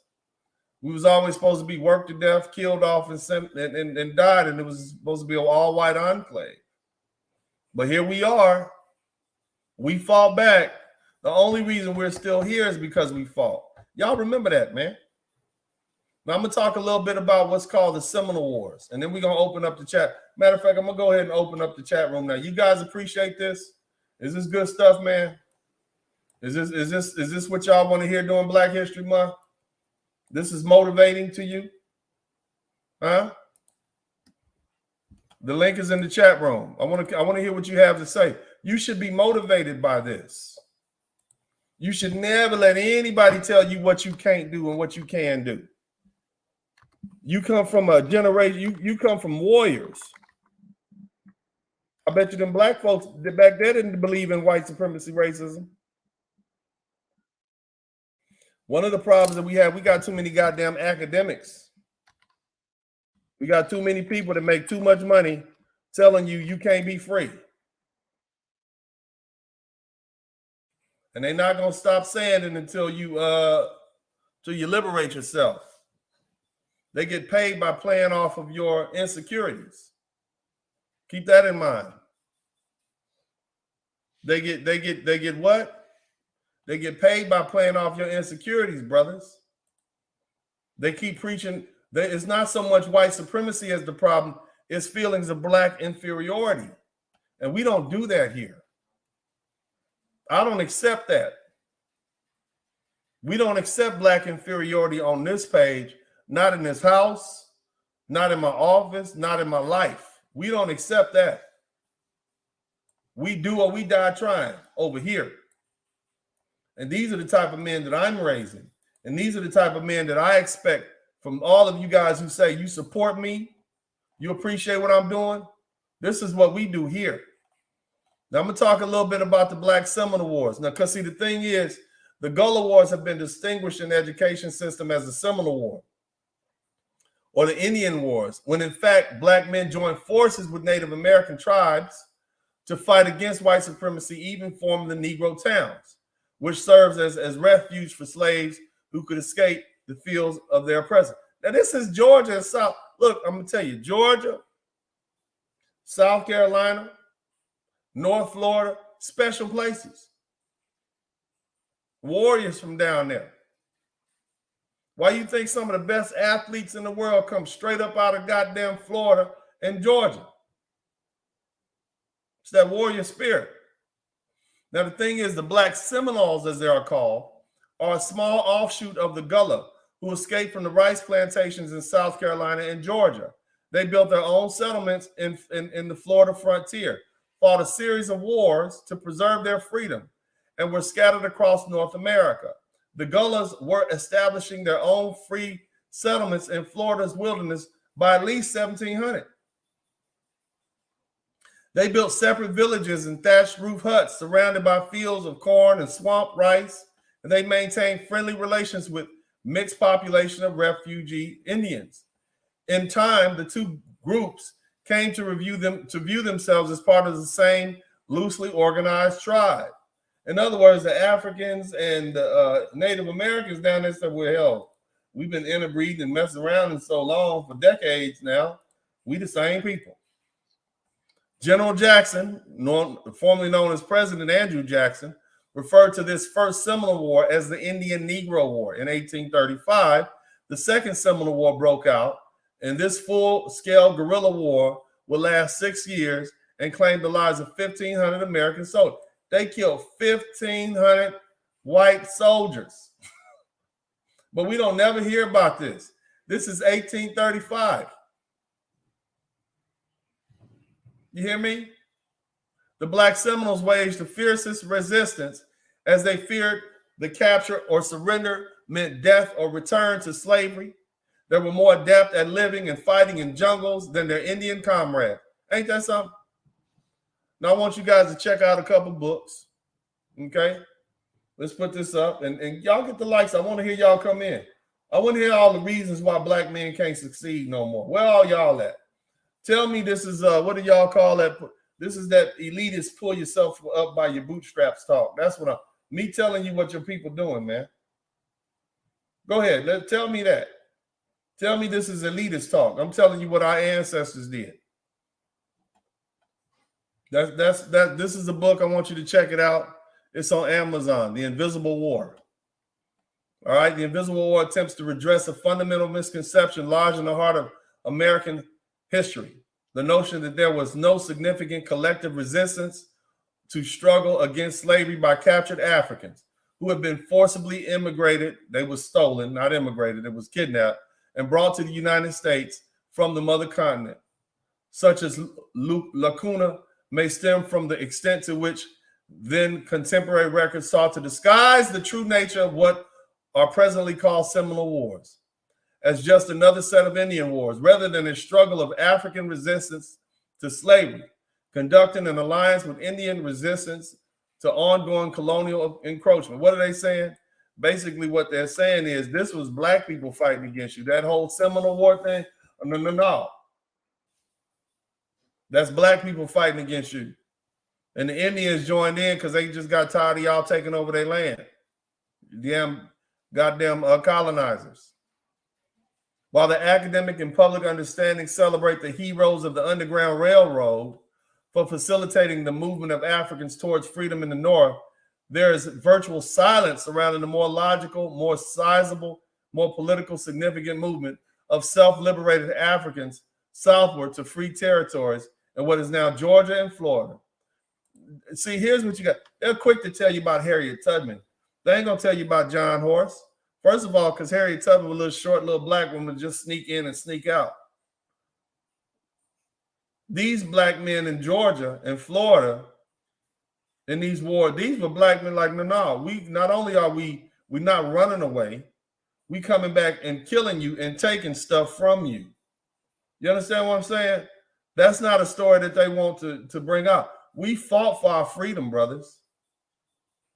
From these southern territories, communities of free Africans were to wage a constant struggle against slavery-based colonies to the north, both by force and arms and by example. They represent an ongoing threat to the existence of the Anglo-Carolinian institutionalized slave. They was running up there freeing black people. You couldn't keep the Negroes on the goddamn plantation. This is what we did. Here's another book I want y'all to check out. Florida's Negro War. Okay? Black Seminoles in the Second Seminole War of 1835. And that lasted longer than the Civil War. My man, General Horse, actually, once John Horse made it to Oklahoma and then had to escape to Mexico, the Mexican army made him a general, okay? And those people that left, so here's the story. I want y'all to listen, okay?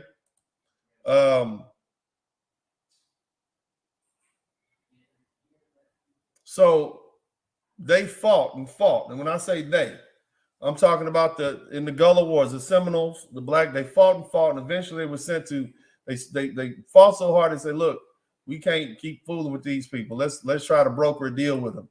So John Horace, the government said, look, we're going to send y'all to Oklahoma. They went to Oklahoma. About 9 years later, the American government broke the treaty with these black Seminoles. And they end up having to go down to Mexico to flee because they was going to try to put them back in slavery. And they said, hell to the Nizal, we ain't going. And so they ended up going to Mexico. And these are what you call the Muskogos, also known as Negro Muskogos of African descent. So you literally have black people, and this touches the Texas border. I want to share with you guys this. That's another thing. But the Muskogos are right there on the territory border of Texas. Shout out to my man Lucifer Ratzinger. Thank you so much. Good to have you back in here. You see what I'm saying? So, brothers, you can't tell me what you can't do. I'm not trying to hear none of that. All right, I'm not trying to hear none of that. Now, what I'm gonna do is I'm gonna let this play, and then I want you guys to listen to what this historian has to say, and we're gonna come back in, and the link is in the chat room. Okay, so let me know if you can hear. Part Spartacus and part Braveheart and part Amistad and part Glory with a little bit of Dances with Wolves thrown in. A story decades long of Can you hear? And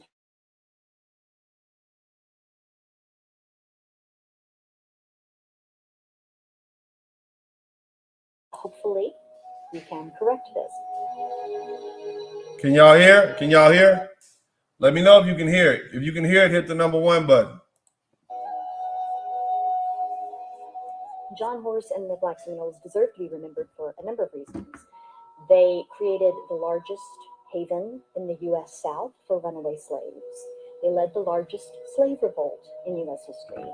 They secured the only emancipation of rebellious slaves prior to the U.S. Civil War, and they formed the largest mass exodus of slaves across the United States, moving from the Florida Everglades through Indian Territory, what would become Oklahoma, eventually locating in Mexico, where they secured title to their own land. It's a remarkable story.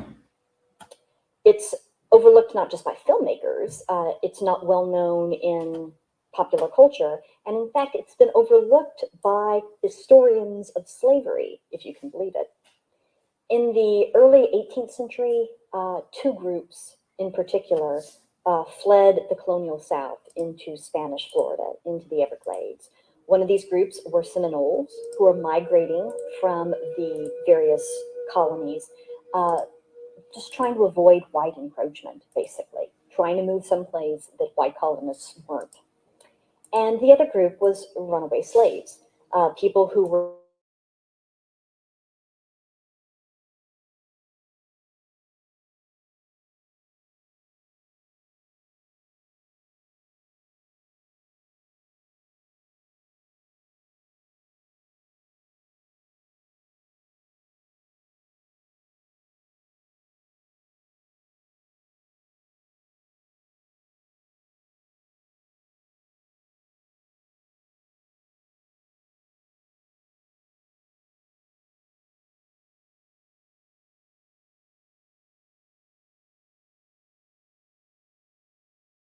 the American Revolution. I'm sorry, can y'all hear now? People living in the southern states didn't really like living that close to a large armed population of former slaves, particularly when they were in league with the local Native American nation, the large armed group of free Seminoles. And they knew that their own slaves felt free to run away and be harbored by this group. They knew that they were welcomed. And so from George Washington's administration on, there was questions of what do we do about the problem of the Florida Everglades? Do you hear that? What do we do about the problem? From George Washington on, they have black people running down to Florida. Okay? So this is not something new. From George Washington, from the beginning of the United States, you were fighting free black men who did what? Were fighting back against slavery. So before America was even formed, because we went all the way back to 1712, I want y'all to listen to that, man. Before this country was even formed, we were fighting against it. This is the Black history that we need to hear. This is how we eradicate Black inferiority. It's not so much white supremacy anymore. We all know you're a fool right now if you think white people are supreme. Any Black man or Black woman in America who thinks white people are supreme at anything is just a goddamn fool. You know that. You beat them each and every time you have an opportunity. Anytime it's a fair shot, you always win. Whether it's in the courtroom with Johnny Cochran or on the field of play with LeBron James, Kobe, and all these other cats. We always beat them. So clearly, white supremacy is not an issue. White people don't even think they supreme anymore. That's why they whining and crying all the goddamn time about everything. It's Black inferiority that we have to deal with. And it's rampant in the Black community, especially amongst black men. Right here in the manosphere. That's when you hear somebody like me saying things like, you got to do better. I want you to be the best man you can be. You call that elitism. What if I was a Black man and say, look, man, we're going to get free, man. We're going to get rid of these white folk. We're going to run down here to Florida. Oh, no, that's elitism. We're going to stay here on the plantation. You heard what the man said. Some folks got free and said, we want to go back to slavery. That's how you Negroes sound to me when I tell you to be the best man you can be. You sound like the Black people who say, oh, no, we got to go back to slavery. That's how you sound to me. When I tell you Black men, be the best man you can be, and you say, oh, no, that's elitism. We want to go back to being, you should want to be elite. You're the cream of the crop. You should want to be elite. You're the first man on the planet. You should want to be elite. Period. My man J.S. Hines said, randoms, superb live stream, brother. Slavery is not our shame, it's theirs. Black men, pick your head up and keep up and get damn right. We fought. We've been fighting. We've been fighting since before this country was formed for our own goddamn freedom. Shout out to my man Lucifer Ratzinger. Thank you so much. Appreciate you. And you never forget it. And you don't let anybody put you down about it. Let's continue listening. Hit the number 1 button, fair use. In 1818, this was James Monroe's administration, General Andrew Jackson actually moved into Florida, invaded it, not authorized to do so. He was actually pursuing justice against those who'd attacked Fort Scott in Georgia, but he did it anyway. He went into Florida and claimed it for the United States. When he seized the peninsula, he took the opportunity to execute some of the people who opposed him and also to clean out some of the areas of former slaves and Seminoles because he felt that this would make it better for annexation. The United States then soon actually bought Florida from the Spanish. All right, I want to explain to y'all what's going on. So basically, Andrew Jackson, the president, the one on the $20 bill, he was sent down to Georgia to, for some retaliation against some people who attacked the fort. And he said, oh, hell, why are we down here? I'm going to go ahead. Because, they were looking for glory. And by the time the news got back to Washington, D.C., it wasn't like they had cell phones and whatnot. By the time the news got back to Washington, D.C., he figured he'd have a win under his belt. You see what I mean? And he get all the glory. Of course, the man had political aspirations. Of course, war heroes were looked upon. So he trying to make a name for himself. I get it. So he said, well, I'm just going to go down here and kill up all these Negroes and goddamn Indians. And I'll make a big name. It's an easy fight. We've been fighting Indians. They can't do nothing with us. And I'll make a big name for myself, make these white folks out down here in Florida happy. They'll speak good things about me. And so he went down there, went and invaded Florida, killed off a bunch of folks, basically cleaned it out, as they say, and prepared it for what? Annexation. Annexation is what they did to Hawaii. That's why Hawaiians are still mad. You invaded our country, you took over our capital, you captured our queen, Lililani, and now you just say, hey, now we declare this to be our country. That's what happened to Hawaii. That's what they were trying to do to Spain. I mean, that's what they were trying to do to Florida, which was owned by Spain. We just don't take it. But basically what happened, the Spanish looked at it and said, well, hell, they done took it anyway. They got an army down there.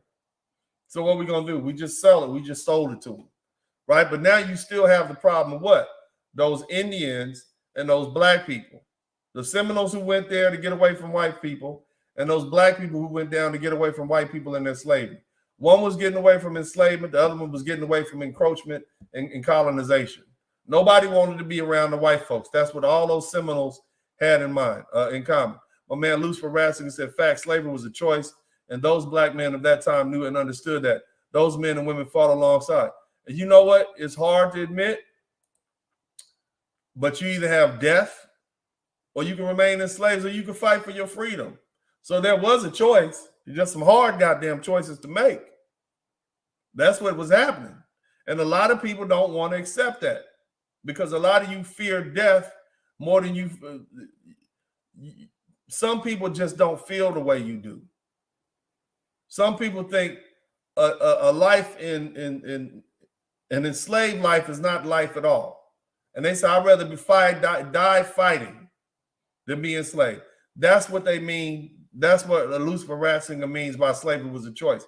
And in this regard, you see what choice these brothers made. Now imagine if all these brothers and sisters here and decided, I'd rather die to be a slave. Now you got 4 million black folks saying, no, I'd rather die to be a slave. What would happen? But as long as they got you feeling inferior, as long as the system of white supremacy, which tells white people they're better, but simultaneously tells you're inferior, as long as you believe that part, you're going to stay where you at. You have got to change your mindset, black folks, especially black men. When you start changing your mindset and say, you know what? Hell with all that. You got to do it. We're dealing with inferiority complexes right now, large scale. And not all of us have that. But right now, when you look at it, it's like, why are we feeling inferior?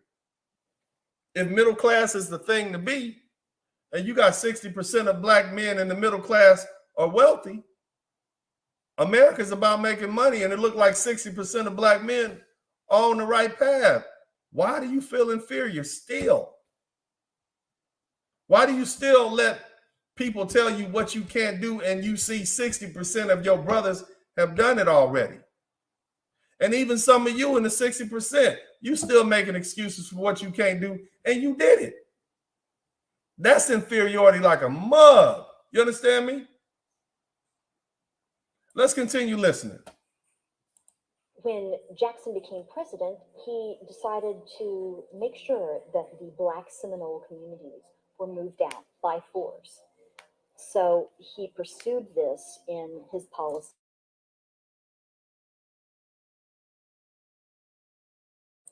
which was 1835 to 1842, and became the largest and costliest of the so-called Indian Wars. Because the two communities,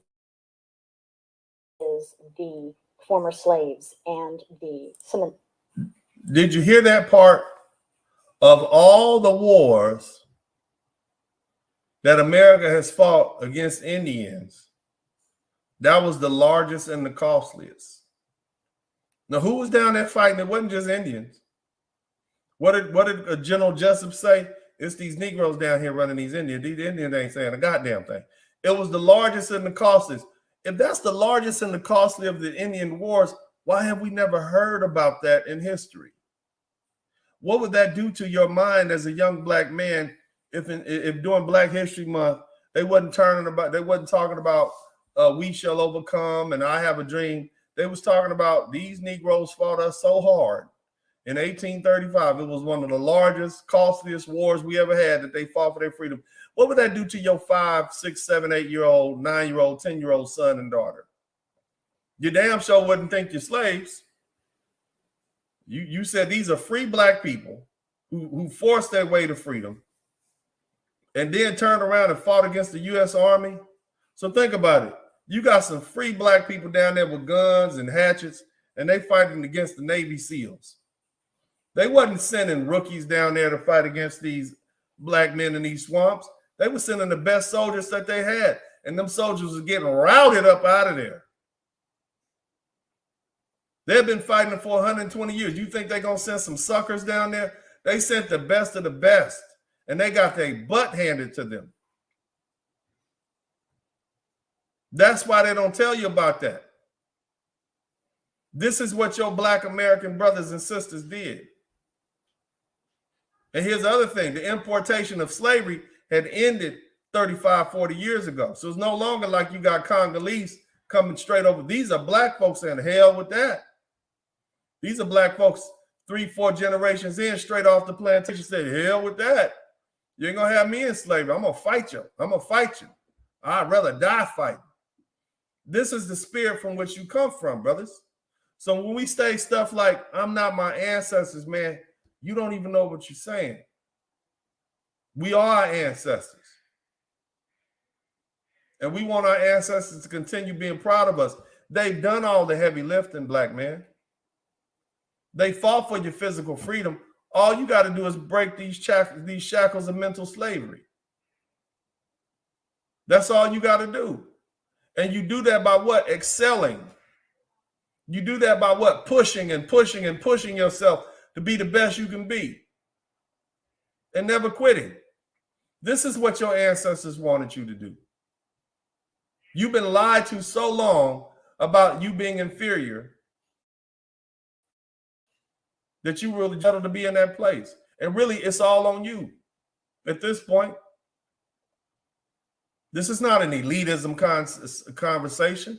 This is me telling you what you're supposed to do, because I know what we've done in the past. And this is just history. Your history. Now, I wish it had been ingrained in you. I wish our history, our true history, especially our warrior history, had been ingrained in us since we were young boys and young girls. But it wasn't. But it's not too late. This is your history. And unfortunately, this system is not going to teach. Why would they teach you your real history? They want you to be happy employees and think you can't do it. Otherwise, y'all might think y'all can go out there and start running businesses like Lucifer Ratzinger does. You might think you could become a millionaire. Like some of these, you might get beside yourself if they start pumping your self-esteem up. They need you to feel bad about yourself. But you got to shake this mental slavery, brothers. This is where it's at right now. It's up here. You're no longer in bondage. They don't have manacles around your neck and your arms. The bonds are here. The chains are in your mind now. And you got to break those chains. You got to do everything you can. I can do whatever I want to do. I'm a free man. What do I tell you guys on this? The whole world is belong. The world belongs to whoever's strong enough to take it and hold on to it. These are the things that I preach here. I will never allow you to lay down in front of me. I will never see you down and crying and whining about what you can't do. I will never allow you to do that. I don't care how much you all hate me. I don't care what you say. That's not acceptable, especially as black men. But let's continue listening. Seminoles. When the Seminoles were attacked in the Seminole War, this led to an uprising of the former slaves. In April of 1836, Black Seminoles and their Indian allies moved together to create what was the largest slave rebellion in U.S. history. This wasn't just a matter of runaway slaves. More than 385 plantation slaves ran away from their masters and joined the Black Seminoles, essentially in laying waste to the Florida sugar mills, which were some of the most valuable plantations in the whole continent. One Seminole leader at the time was the leader Osceola, who is justly remembered by history. Another leader who rose up at this time was John Horse. who was ethnically a black Seminole, and who would ultimately lead his people on a long and trying exodus for their freedom. All right, hold on. In 1838, see, there's some trickery in there. She said ethnically a black Seminole. No, he was an African. He was a black African man. That's who that was. You understand me? Ethnically, he was a black African man, probably black as hell, down in goddamn North Florida. Let's get that straight. All right. So don't be fooled by the trickeration here. But let's continue listening.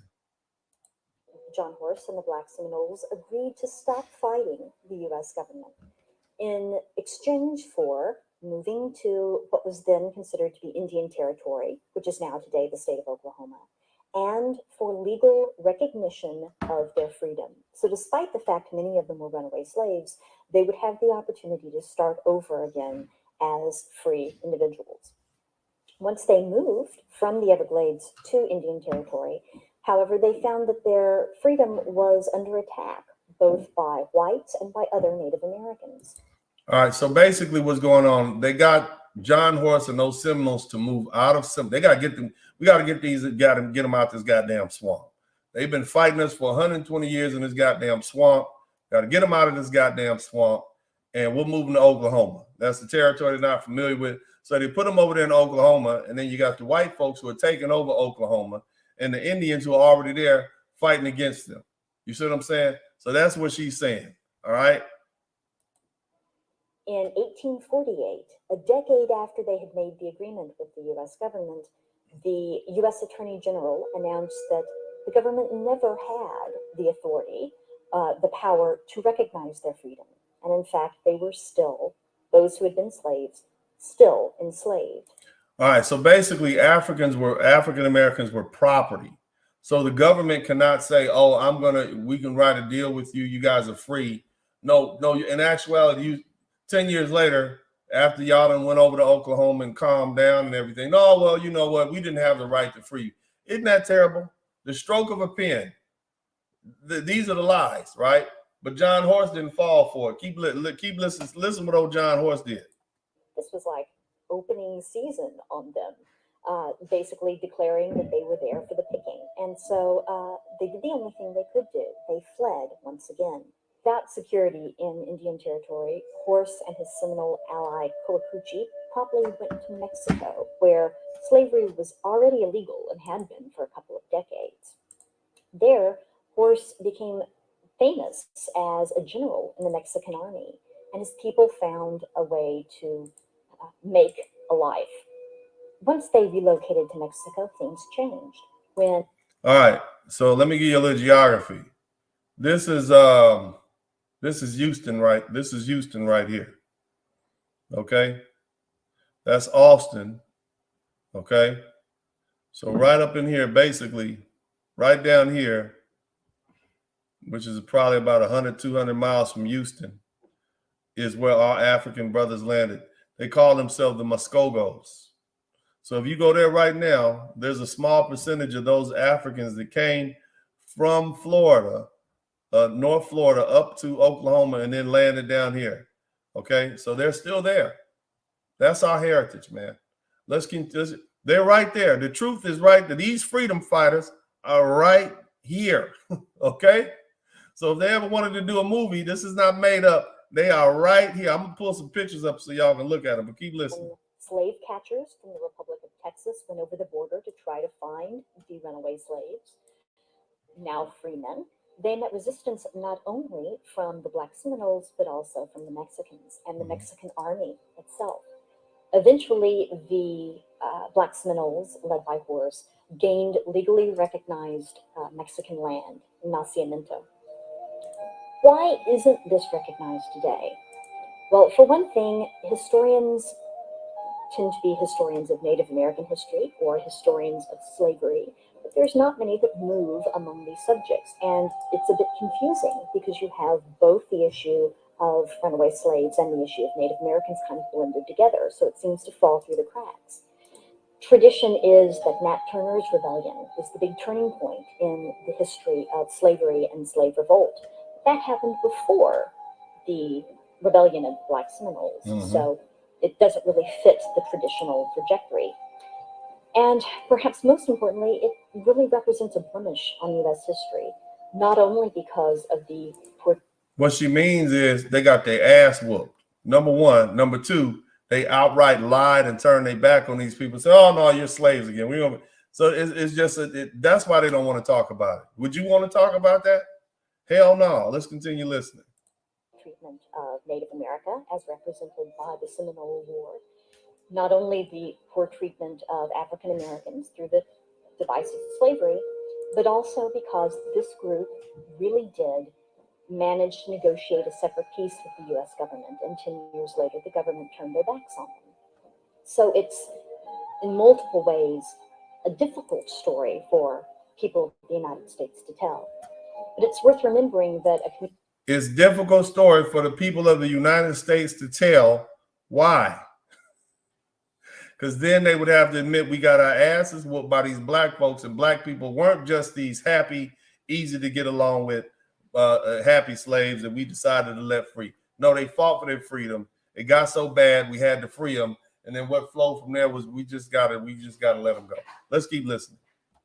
Community of freedom fighters trekked from Florida to Oklahoma to Mexico and found ultimately peace and freedom and prosperity in lives that they could direct as their own.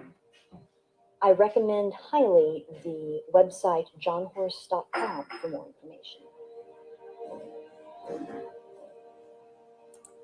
All right, fair use. I hope you guys appreciate that. We'll take a quick commercial break. I got my man up in here, Alvin Holden. We'll do something. We got to get a little break in here, man. I got to pay the bills, man. I got a sponsor right now, man. I want y'all to make sure y'all check my sponsor out. I got to see if I can pull this thing up real quick. Hold on 1 minute. Let me pull my sponsor's video up. I told him I'll play it. We'll be right back. The world in which we live has entered into the greatest health crisis in human history, with half of the world infected physically, while the other half wholly rejecting the idea of a vaccine injection for fear of adverse side effects. And with some coughing and whatnot. And so a friend of mine sent me VK Platinum. And I've been taking this stuff and it's been really helpful. So I want to suggest to you guys that this is a good black-owned company and they got these vitamin supplements. It's been very helpful for me. And I would hope that you guys would follow. All right, oops. This is the spray right here. It's good for you when your breath is hot anyway. But check out VK Platinum, fellas. All right, so we ran that. So here I want to share this view with, hold on, let me see if I can get that to clear up. This is right. I want to look at this brother right here. Look at that.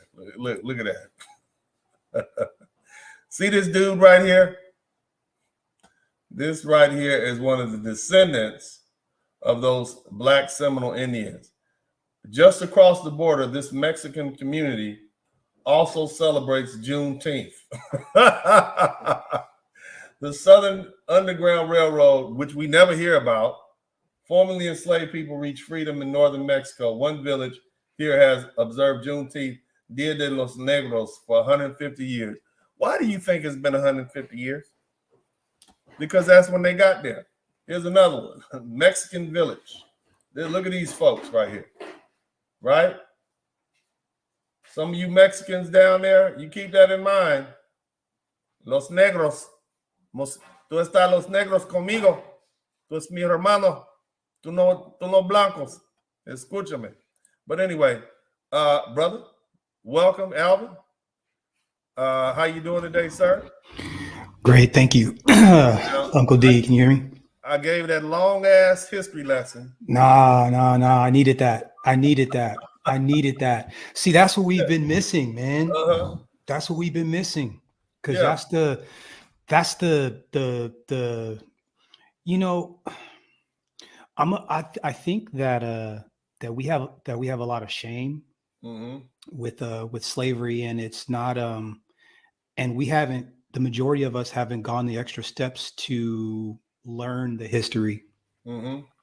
And so it's hard to be proud of such a history when you don't know anything about it, right?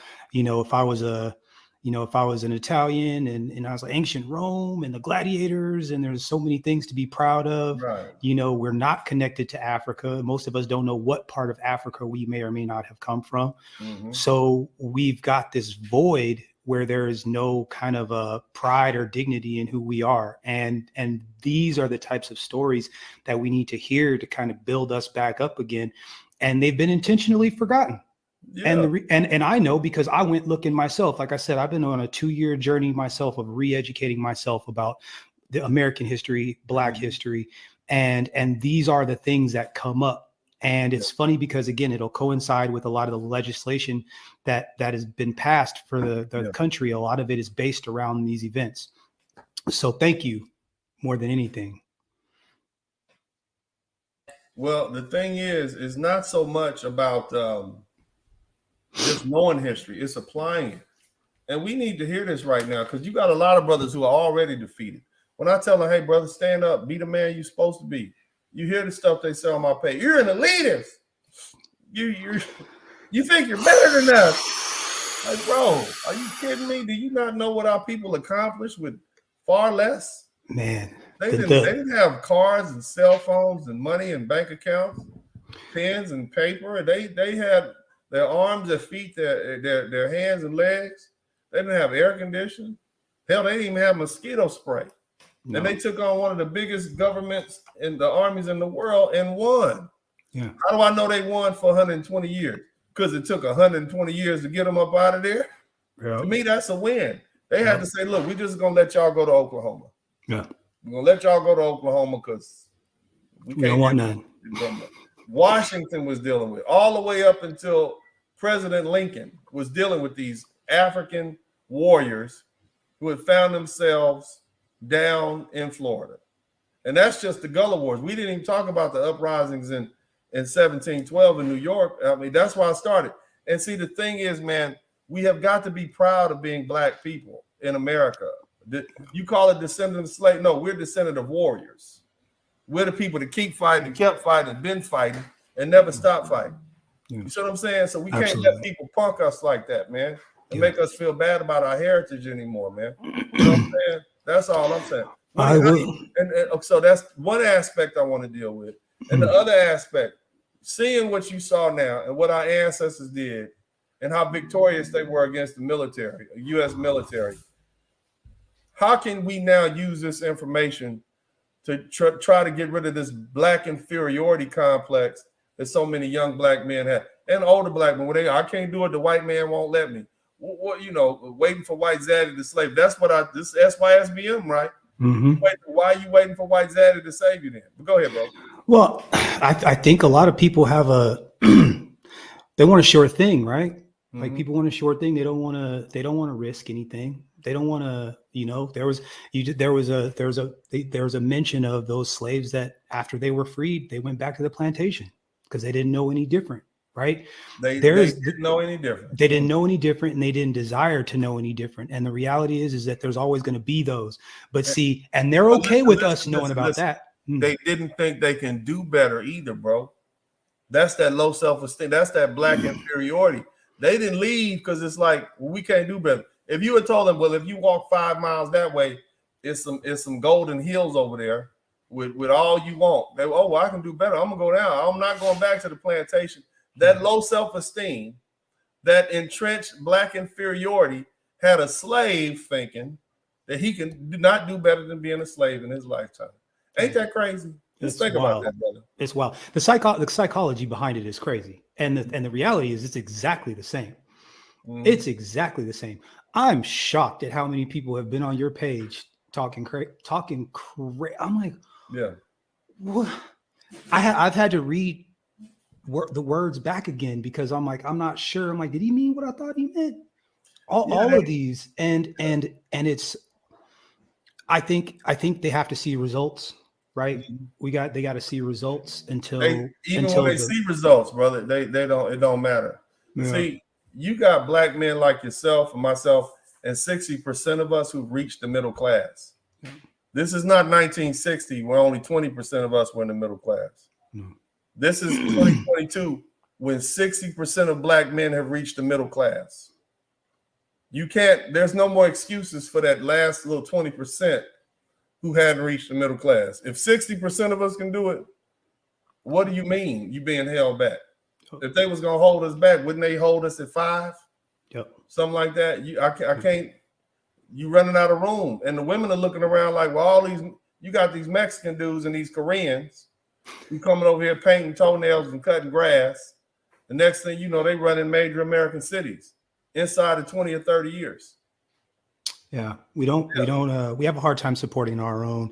But again, I think it really comes back to, would it really work, right? Like if we really put our heads together, if we really, stayed on code, if we really got together, could we make it work? I believe we could, but I don't think there's very many people that do. Well, actually, there are more of us, and I'm going to quote one of my favorite YouTube rising stars, Alvin Holden, who said that there are more of us than there are of them. Yeah. So it doesn't matter what they think. It doesn't matter if they don't think they can do it. You know what this is like? Because I see that racism is a team sport. Yeah. And right now you got over half the team saying, we about to win this game. We about to get out here and lay it all out on the line. And you got 40% of the players saying, no, man, they got a better team than us, and we don't have the right equipment, and our coach doesn't have as much experience. We're hearing all this. That's what I hear. Yeah. And I mean, I hate to use a team vernacular to describe this, but that's just what it is. They just don't think they can because again, it's not just white superiority that we're dealing with. We're dealing with Black inferiority. We're dealing with those mental chains of slavery. But go ahead, brother. Well, I mean, and I get it. There was a man, I'm 41 years old. It wasn't until, I mean, like I said, COVID got me to where I had an opportunity to sit here and really open the books back up again. Mm-hmm. But I've always had this uneasy feeling. Hold on 1 minute. Come over here. What you doing? Say goodbye. All right, y'all done. Uh-oh. Come on. Uh-oh. All right. Bye-bye. Come here. Y'all fight well. I'll be up there after a while. Yeah. Those keys are nice. Send them on that goddamn fight out. Go fight somebody, boy. Yes. Right? My classes start after theirs. So I'll be up there after a while. That's right. Go ahead, brother. I'm sorry. I mean, no. I my sons before they leave the house, No, so that's respect. Yes, sir. I just I've always had this uneasy feeling, right? There was always something missing, and again, like I was saying, I would go back, you would read about, my dad is a history buff, and he's a biblical guy. He knows the Bible very well. Yeah. And so again, when you go back into the history books and you look at all these other cultures and you look back, and it's like they have such a long history, and you say, okay, I can understand some of those things. And then you look at ours and it's just muted, cut off. And it's done. It's very much, and you could tell it's intentional. But see, those people keep their history alive through their celebrations, through their holidays. What if we just start celebrating some of these days? I mean, we got 160 revolutions of battles we can talk about.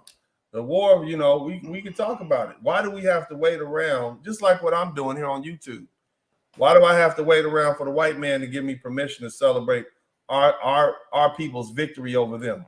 They're never going to do that. You see what I'm saying? Absolutely not. You whoop somebody's butt, if you go out there and kick somebody in the face, Alvin, they're not going to want to remember that date. You see what I'm saying? No. Do you think they want to talk about the 120 years they had to fight Black people who were in Florida? You see now why them people in South Carolina was so goddamn racist. Because they had to constantly be looking over their shoulder. You see now why Georgia is so goddamn racist. I understand now. You see what I'm saying? Because they grew up constantly under fear of threat of these Black Africans whooping up on them and running up there, taking all their slaves and killing them off. That's why they're so goddamn angry down in Georgia. It makes sense now, Not that they make sense. Shout out to my 2 cents. What else would you like to add, bro?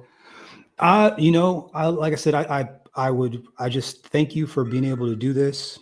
And for bringing and to keeping the foot on the gas, where they say keeping the gators on their neck.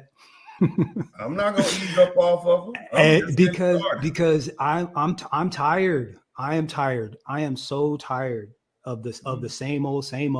Yeah. And I'm tired of the people that shouldn't be our voice being our voice. Exactly. You are not these Pookie and Ray Rays and these ignoramus, you're not allowed to speak for me. No. I'm going to speak for myself. No. Me and the 60% of black men who reach the middle class, we don't want you speaking for us anymore. Yeah. All that thuggery and all that, no, it's over. No. Your day is done. Done. You know, all that EL, you're trying to shame educated black men, that's done. That's why your ass is some goddamn Pookie predators and Ray the rapist now. So if you want to pin us as educated lanes, well, you're a cockroach. You're a cockroach predator Pookie. And the other ones, you a Ray the rapist. Y'all gonna learn to shut up. You can't. How you think you was gonna win this fight? See, I'm not one of them brothers. I'm not that nice. No. You know, I didn't have to do, well, you ain't even from the hood. You can't tell us about hood life. I'm like, dude, brother. I was hood before it was fashionable. You see what I'm saying? I'm not, you know, like, I don't want to hear it. Yeah. You don't have any excuses with me. If I can do it, you can do it. Well, your dad was a lawyer. My adopted father, who lived in Texas while I lived in South Central LA, yes, he was a lawyer. But with that, between that 1,000 miles, there was a whole lot of gangster Crips and bullets and police that could have shot me. Yeah. Now, thank God for the influence that I had. But no, and you know, the thing is, and I'm going to talk about this in my Father's Day series. Big shout out, not father, but shout out to Mr. Palmer. I've been promising him that I'm going to do a comprehensive study and get rid of all the stereotypes about black fatherhood. My father was not the father that I am to my children. I appreciate him, but he couldn't be. You see what I'm saying? He grew up in a different time, in a different place, a different Texas. He didn't have the money, time, and resources that I have. My children will be who they think I am right now. Yeah. Because they have privilege, and I'm proud that I'm able to provide those privileges for them. But I didn't have that. I grew up in South Central LA, and unfortunately, having a father who's a lawyer and he can't afford to get you to the private schools and whatnot, you just there with everybody else. But now that I look back on it, I'm happy because now I can relate to the brothers, and I can fairly say, bro, you don't have no excuse, especially looking at history. History doesn't provide you the excuse that you want, black man. Your ancestors, having nothing, stood up. You understand? Your ancestors, having had nothing, no education, no nothing, they stood up and fought the white man physically for your freedom, for their freedom. All I'm asking you brothers to do is get a job. All I'm asking you brothers to do is get some sort of craft, whether it's engineering, electrical work, whether it's a plumbing job or construction or whatever, police, fireman. That's all I'm asking you to do is stand up. That's it. That's it. Stand up and be the best man you can be. I'm not even putting any parameters on that, Alvin. I'm just saying stand up and be the best man you can be. Because White Zaddy is not coming to save him, Alvin. No. And them asking permission for him, they're not going to get the answer they want. Go ahead, brother. Well, I mean, another thing too is like Zaddy don't want you here. Yeah. They don't want us here. Anybody, look, I got a lot of white friends. I deal with a lot of white people, but deep down, let's just be real. They do not want us here. And if it came down to it, if it meant me or them or someone that looked like me or someone that looked like them, they're going to pick the person that looked like them. I'm going to leave you on this one. Yes, and sir. This is how disrespectful this country is to black people. And I want anyone that's listening, and I want you to pay attention to this. Okay. When you play baseball, what do you play on? It's a baseball diamond, right? Right. When you play hockey, you play a what? It's on a hockey rink. Yeah. Right? Yeah. Now, those are predominantly white sports, right? Yes. Now, when you play football, what do they got you on? A field. Damn field. Hold up. I'm not done yet. Yeah. When you play basketball, where they got you? On a court, in court. Either on a court, man. Or you in the field. That's how little they respect you, black man. That's how little they fucking respect you. They won't even change the name of the place where they got you playing. That's how little they respect you. They won't even change the name. Ain't that some you shit? know what? Okay. Ain't that some But shit? you know that just in all fairness, they would call fields and diamonds before black. But here's the thing. But that's the thing. They didn't change it. They didn't. Yeah. They left it exactly where it was. Well, That's man, crazy. look, and I'm gonna tell you like this. I'm not mad at white men and white women and Hispanic men and Asian men and all of them. I'm not mad at them for doing what's in their own best interest. Me neither. I'm not mad at them for keeping their own history alive. I'm not mad at them for telling themselves they're the best ever. But what we need to do is start telling ourselves we're the best ever. What we need to do is start celebrating our past and our heroes. Stop letting people put our ancestors down, calling them slaves and whatnot. We can't allow that no more, man. You know your history now. The next time somebody calls a slave, say, look, we've been fighting these white folks for 120 years till they quit. Yeah. We fought them for 120 years until they said, well, we can't fight them no more. We can't do it. And they let us go to Oklahoma. Look at the we've been upright. Say that's not slavery. No. As a matter of fact, what you have over there is slavery because they came and enslaved you on your own land. Got you running you from pillar to post. So don't compare what you're doing to what we still fighting. Yeah. You the reason you're here and we're not going there is because we fought. And therefore it's safer for you to be here. It's safer and more productive for you to be here in our country than you to stay where you at. They tell you that all the time. I come here because of the resources. I come here because you have more. Yeah, because we fought for that and we still fighting for that. Yeah. Now, if you have been fighting for the last 150 years, 200, like we've been fighting, and the first 150 years, if you've been fighting physically, the white folks would have left a long time ago. You ain't fought like us. We are fighters. We're warriors. So that spirit of compromise and coonish behavior that you have, hey, man, that's not us. But anyway, brother, man, what else you got to say, Alvin? I would just say, like I said, man, I can't thank you enough because the type of the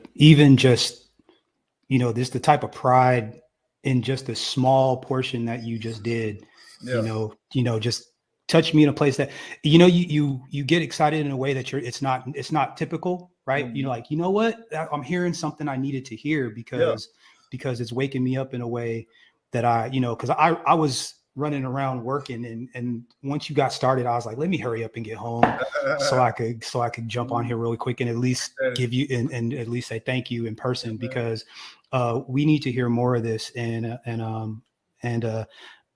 I hope that we can find a way. I know that I'm going to do my part in trying to put together as many like-minded individuals as I can so that we can continue this because I like the momentum that we're on. I like the fact that, because we can't wait, right? Like we can't wait for anybody else. We can't wait for, trying to get this group or that group or whatever. We just kind of have to kind of do it. And it's always kind of going to have to be that way. And I think the second we realize that, the second we start to get a little bit of pride in ourselves, and you said it right. You hit the nail on the head with that, just a Black inferiority complex. And because just hearing it hurts my ears, and it pisses me off. But when you look back at what's being said and what's being done, that's the truth. Yeah. It's the truth. White folks couldn't keep you down if you thought you were better than they were. No. That's why you can't keep the white folks down because they think you better. They will do anything they can to win because they feel deep down inside in their bones that they're better than you. Yeah. And so, unfortunately, that's what it does. But see, it's eating them up because now when they're confronted with the fact that they're losing their country, their land, the world, resources, it bothers them. And so they're, over ODing and doing all sorts of crazy stuff. We are all equal. And I went to the mosque this weekend, Mosque 45, and I took my boys. I think I put a couple pictures up for everybody to see. I saw that. Pull that up, man. I saw that. I go to the mosque and I go to the Nation of Islam mosque because it's very masculine there. You understand? A lot of strong men in there. And I like to hear other strong men talk. And I want my sons to hear other strong men talk. And it ain't all this punk talk, all this compromise and whatnot. And they're not even there talking about, hey, kill the white people. That's not what they're doing in there. They're talking about black people, black men specifically, being the best men they can be. And I enjoy that. I appreciate that, man. And I do the very best I can to instill that in my brother, my sons. And, you know, we're Christian, and, you know, we love Jesus. I was born, you know, a Southern Baptist, and I'm gonna die a Southern Baptist. But I do enjoy going to the Muslim mosque to, you know, fellowship, or they call it a meeting, to fellowship with the brothers over there. And I invite all of you brothers to do that, man. Don't let, if they can have Andrew Jackson, this murderous savage, right, on the cover of a $20 bill, you better not let them keep you away from your brothers. That's me and my sons. Got that fresh bean pie. I don't know if y'all had a bean pie. Bean pie is some of the best pie you can eat. But that's, you see the brothers in the FOI over there, the ladies, all covered up.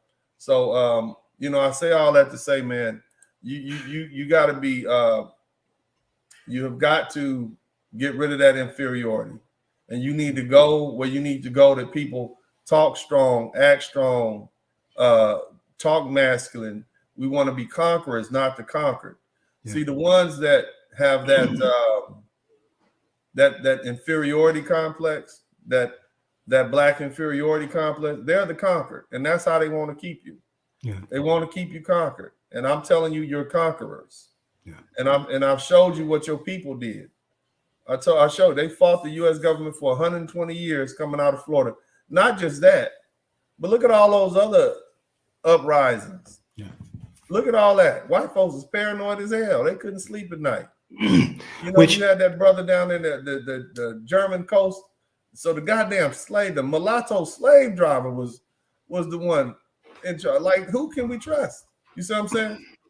Well, now, well, knowing that history makes again, you know that now you're like, okay, this makes a lot more sense. Yeah. You know, this makes a lot more sense. You know, when you had delete laws on here, they were talking about gun laws for a split second. Right. Same kind of thing, right? You know, it's like, oh, we can't have them with guns. This makes a lot more sense. You know, when you had delete laws on here, they were talking about gun laws.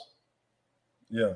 But I think it's, you know, again, having a healthy knowledge of our past, of our history will do nothing but help us in the future. Where they say those ignorant of their past are doomed to repeat it is the saying. Yeah. And so there's a lot of unknowledgeable Black folk out there right now. Folk, period, right? Because that was what I was going to say. The beauty of racism, and at least the beauty of the United States' racism, is that there's plausible deniability, meaning that a lot of white folks can go their whole lives and never punch a Black person and never do anything negative to a Black person, but completely support the systems that keep us where we are, keep the things in place where we are, and that's the beauty of it. So they can add to it, or they can participate in it, but not actually have to go out and do the acts, right? Yeah. They have the police for that. They have the slave, you know, patrol for that. Yeah. See, the thing I want to point out, man, I want to just point this out to you guys. It's not white supremacy, racism that's our problem. We're our problem because we have Black inferiority. When we stop believing that we're inferior, we will be. Now, some of us don't believe that and never bought into it. And you see how successfully their lives end up. And, oh, well, you're just special. You didn't know. We are our own worst enemy at this point, brothers. And we need to get out of our way. And it starts with us. It doesn't start with these women. These women are not going to help you do anything. They just going to follow along. They're going to follow it best. Okay? Yeah. But anyway, hit the W if you appreciate this conversation. And I hope you guys do. Hit the W. I want to make, and somebody said the super chat is not working anymore. Did Facebook, did YouTube demonetize this? Y'all let me know. Give me $2, $5. I just need to know. They be trying to get you. Somebody contribute. Yeah, they don't like my program. They be trying to get you. I wear a coat and tie, man, and I got a suit on and stuff. I cuss a little bit. But they don't like this. This is not the sort of, and I'm not one of these pro-Black dudes. I'm pro-Black man, which is more dangerous than being pro-Black. empowering black men poses a threat to the system. Because what happens when you get a bunch of black men who begin, a bunch of any other kind of men who begin to feel good about themselves, who begin to feel like, hey, we can conquer, we can build. That's dangerous for the status quo anywhere. You see what I'm saying? And then the other thing is, it makes other men who are used to being lackluster uncomfortable, Alvin. See, if you're used to being able to hide behind excuses of why you can't do it, it's the white man's fault. You're uncomfortable when you start seeing people like myself and you and what's my young brother? I forget, Negro. What's his name? All you other brothers. Yeah. It makes them Vintage uncomfortable. Negro. There's a movement happening.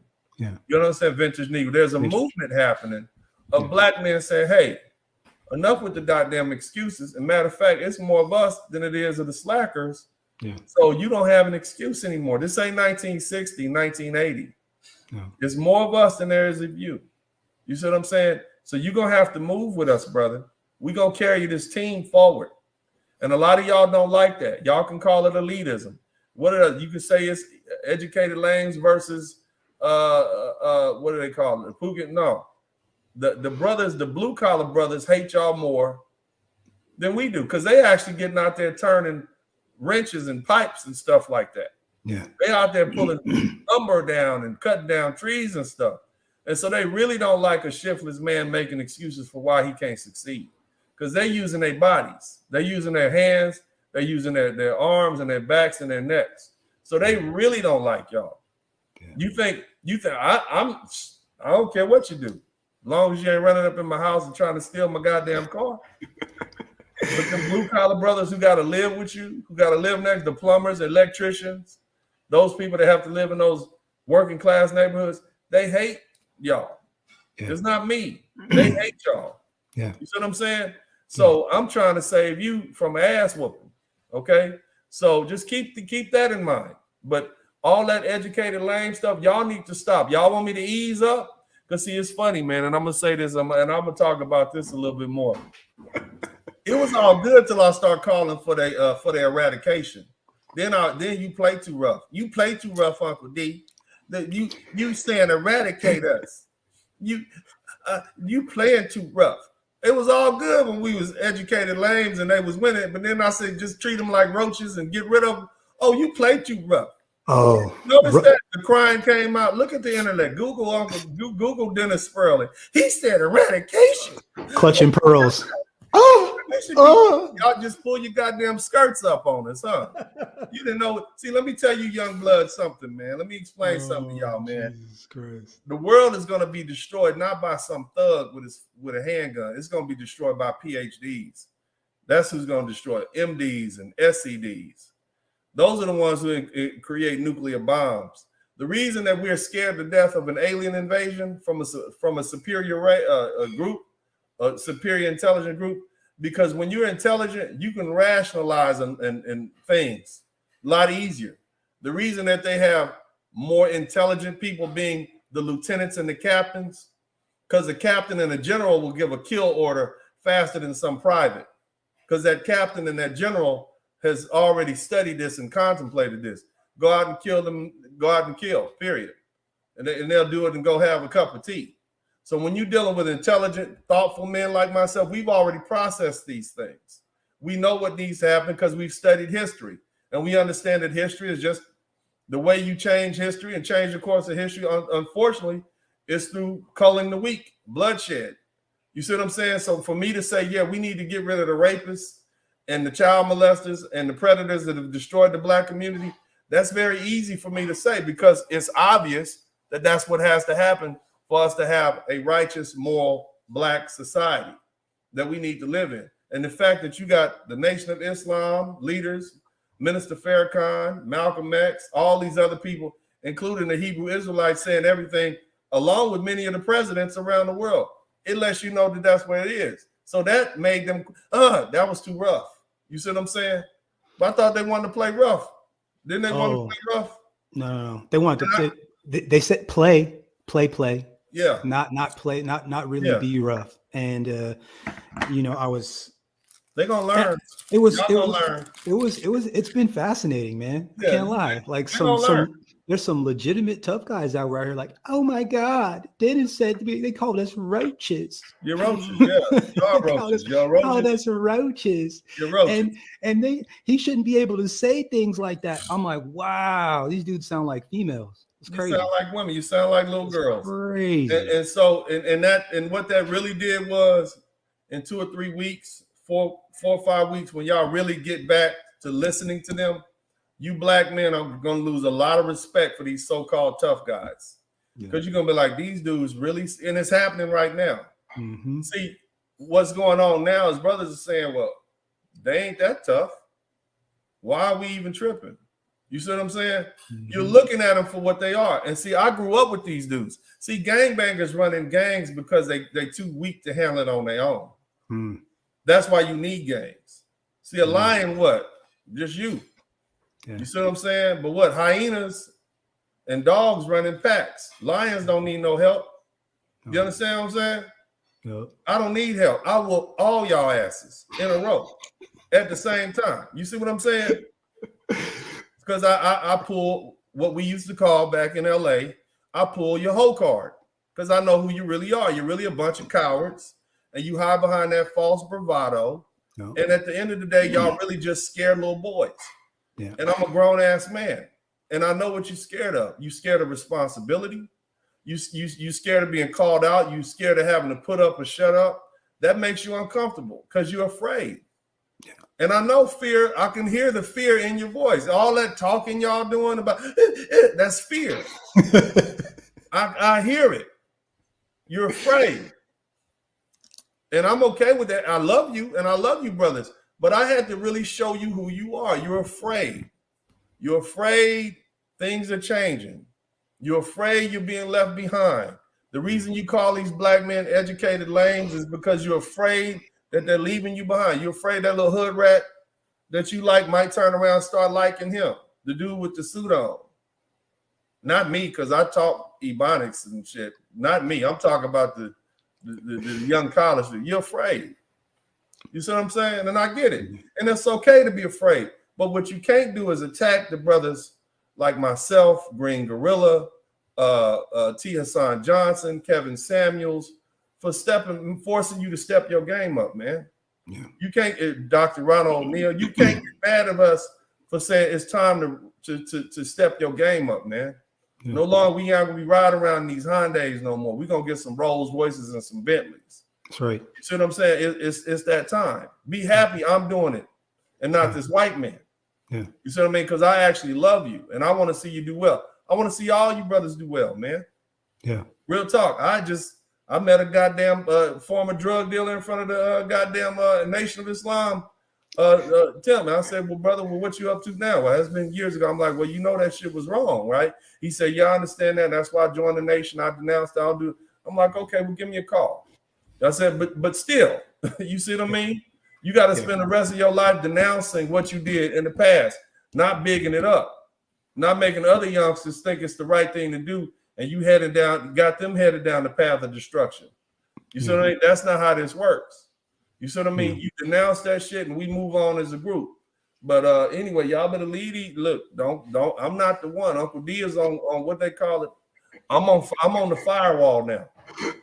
Uncle D is on the fire. This is Gitmo, and I'm doing Overwatch. I will pop your ass. So keep that bullshit out your mouth. Keep that EL bullshit. Keep it kosher. You respect me, I'm gonna respect you. But when you start talking about educated lames, I'm one of the most educated people on Black YouTube right now. So who the fuck are you talking about? You see what I'm saying? You talking about me, and I got smoke for your ass. All you drug dealers, all these dudes hiding behind these little icons. Because you don't want your parole officer to see you with your dirty t-shirts. You scum, you know you're scum, but I still love you. And here's the crazy thing, man. For years, a couple of years almost, I ignored most of the shit they said until they started attacking Dr. T. Hassan Johnson and Dr. Ron O'Neill and the Green Gorilla. That's when I had a problem for you, because those are nice men. Kevin Sam, those are nice guys. They're kind. I'm not like them. I'll fuck you up and laugh about it. Yeah. You see what I'm saying? I really meant that shit that I said. You deserve death. And I think people really understood that I really meant that. I'm not like them. You see what I'm saying? I done seen dead bodies on the street.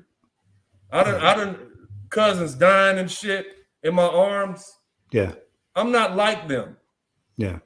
My shit is fucked up. I wish that I hadn't had to endure all that I had to endure growing up. I thank God that I'm who I am, but I'm traumatized from childhood shit. Even now, I've been to therapy back in 2015. They like, man, you should have shot yourself in the head a long time ago from what you've dealt with. Yeah. You see what I'm saying? So I'm not like them. Yeah. You know, so what I'm telling y'all is give them brothers they space. Give Dr. Tiosan Johnson, Dr. Ron O'Neill, the Green Gorilla, Kevin Sam, give them their space, and you're gonna have to deal with me, and I'm gonna get rid of your ass. You understand what I'm saying, fellas? I want all y'all to hear me very carefully. Leave that EL shit alone. Stop disrespecting these brothers because you're afraid of being left behind. Because you're afraid that little hood rat bitch is not gonna want to be with you no more when she see this little college boy. So you constantly talking about who fuck better and who don't. You big dummy. You weed smoking motherfucker. You dirty t-shirt, 40 ounce drinking ass. You think you can outdo one of these college athletes in the bedroom? They will wear your girlfriend out. Wow. You understand what I'm saying? That's an EL for your ass. This nigga's running a 4.1 in the 40. You see what I'm saying? Built like Shaka Zulu or something like that. And you think you can outdo that? That's what college boys is doing. You understand me? So that's stupid for you to say that he better be tougher. He'll whoop your ass. That's what he'll do. I had to fight some of them young motherfuckers over in Texas Southern. Them niggas strong. You know, in the karate classes and stuff. After about 2 or 3 minutes, I'm like, man, I can't, you know. They do build them a little different in Texas. So y'all need to cut that shit out. Y'all want peace in the manosphere? Just shut the fuck up. That's what you do. Stop talking shit. You'll have peace. That's all I'm saying. Like, but if you want war, I got you. Did they not see the books? Hold on a minute. Did you guys not see that I wrote 3 volumes? Hit them with the books. Pages of books on how to maintain peace of mind and happiness in a conflicted world. I'm the conflict king over here. You understand? I undermine all y'all arguments in 2 weeks. You went from being tough guy thugs to Pookie Predator Roaches and Ray the Rapist. That's what you went from. And one dude did that to all you motherfuckers. So do you really want some more? Okay, so here's my olive branch. Let that shit go.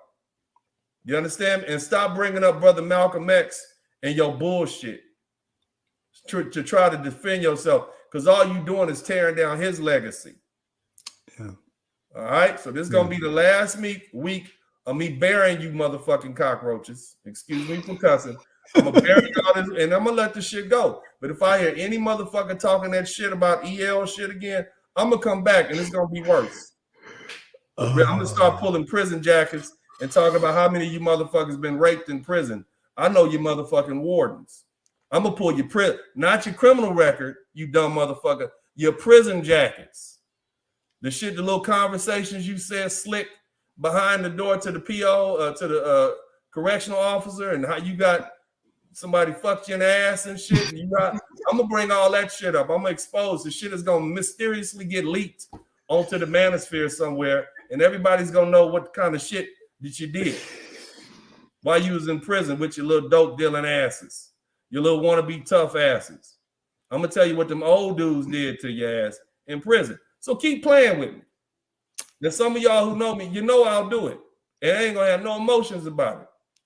Period. Because you deserve it. So just let it go. Just let it go. You can't win this. Sometimes some people come along that you shouldn't have fucked with. I'm that guy. And I love you. Yeah. I'm your big brother. I love you. I want to see you win. I don't want to bring up your fucking past. But y'all need to let these young brothers who are educated go on and feel good about themselves. And so we can get more young educated brothers who are engineers who are willing to help build.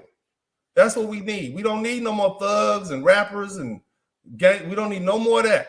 Yeah. We need builders. We need good fathers. We need men. That's what I want. You understand me? And so you guys, you unaccomplished dudes, you feel threatened because you got dudes on the internet talking shit about and making you feel bad. Your woman looking at you sideways. Well, why you can't do that? That ain't my problem, man. But see, the thing is, you can't use that excuse of white supremacy no more because you see what your ancestors did with far less. You don't have those excuses no more, man. And we don't want to hear that. It's more of us than it is of you. We love you. I got some ridiculous ass, gangster ass, dope dealing ass cousins right now. I love them motherfuckers. They impressed. I get 2 calls a week from the penitentiary. 2 different goddamn penitentiaries. Y'all should hook up and I don't know, maybe y'all should get to the same jail or something like that. Keep each other company. I love them motherfuckers, but they some pookies too, some predator pookies at that. And I love them, and I want to see them do well. But what you're not going to do is tear down the brothers who've done well, trying to soil their reputation up. You're not going to do that, not on my watch. And I hope that there's somebody out there who hears me. I want you brothers to take my place. I don't want to do this shit no more. I'm tired of fighting. I tell my fiance all the time, I'm fucking tired of fighting. I gotta, I just won my goddamn custody battle with my ex-wife. That shit took 2 years. I got another one I've been fighting with my baby mama for the past 7 years. That trial is coming up in March. You understand? I got my own shit to deal with. But then when you make it uncomfortable for young brothers like Alvin and you other young brothers who are trying to do good for them, that pisses me off. It really does. Because y'all know that hood life shit ain't shit. You know it ain't. And so stop trying to pub that up. Prison ain't shit. Shit. You know that. And you keep selling, you keep wolfing it up like this is your rites of passage because you sold some crack cocaine in 2015 and went to jail for 3 or 4 years.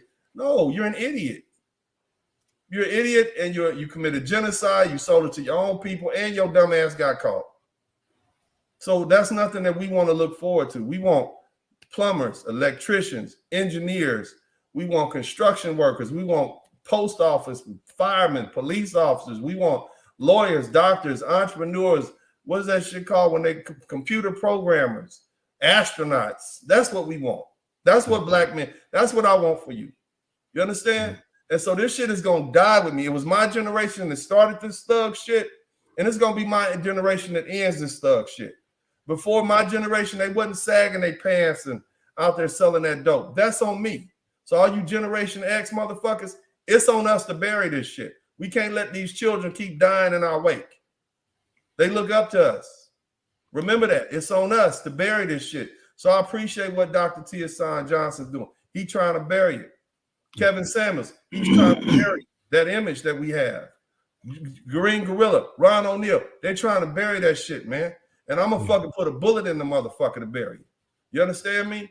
So y'all let that shit go, man. But anyway, I love you, brother. Thank you so much, Alvin. I appreciate y'all, man. I hope y'all appreciate this history lesson and this 20-minute rant. It's going for the record books. I'm sorry. Yeah, man. But anyway, man, it's all good. It is. I love y'all, man. I don't want my sons to grow up in the shitty ass type of world that I grew up where they had to bear the burden of those reputations, man. I don't want that. And so I mean that from the bottom of my heart. I'm gonna do everything I can as a man, as a black man, to change the reputation that we have. I'm gonna do everything I possibly can to change that reputation before I take my last breath on this earth. And I hope that you men join along. And anybody fighting against that, anybody trying to make it seem like it's something pathological or wrong with dressing clean and sounding proper when you speak or going to college, you my enemy. And I'm going to do everything I can to get rid of you, period. So, and make your life hard. But either way, man, shout out to my man, Alvin. I appreciate you guys. I appreciate everybody, man. This is Uncle D. As I always said this time, man, I'm out. Thank you.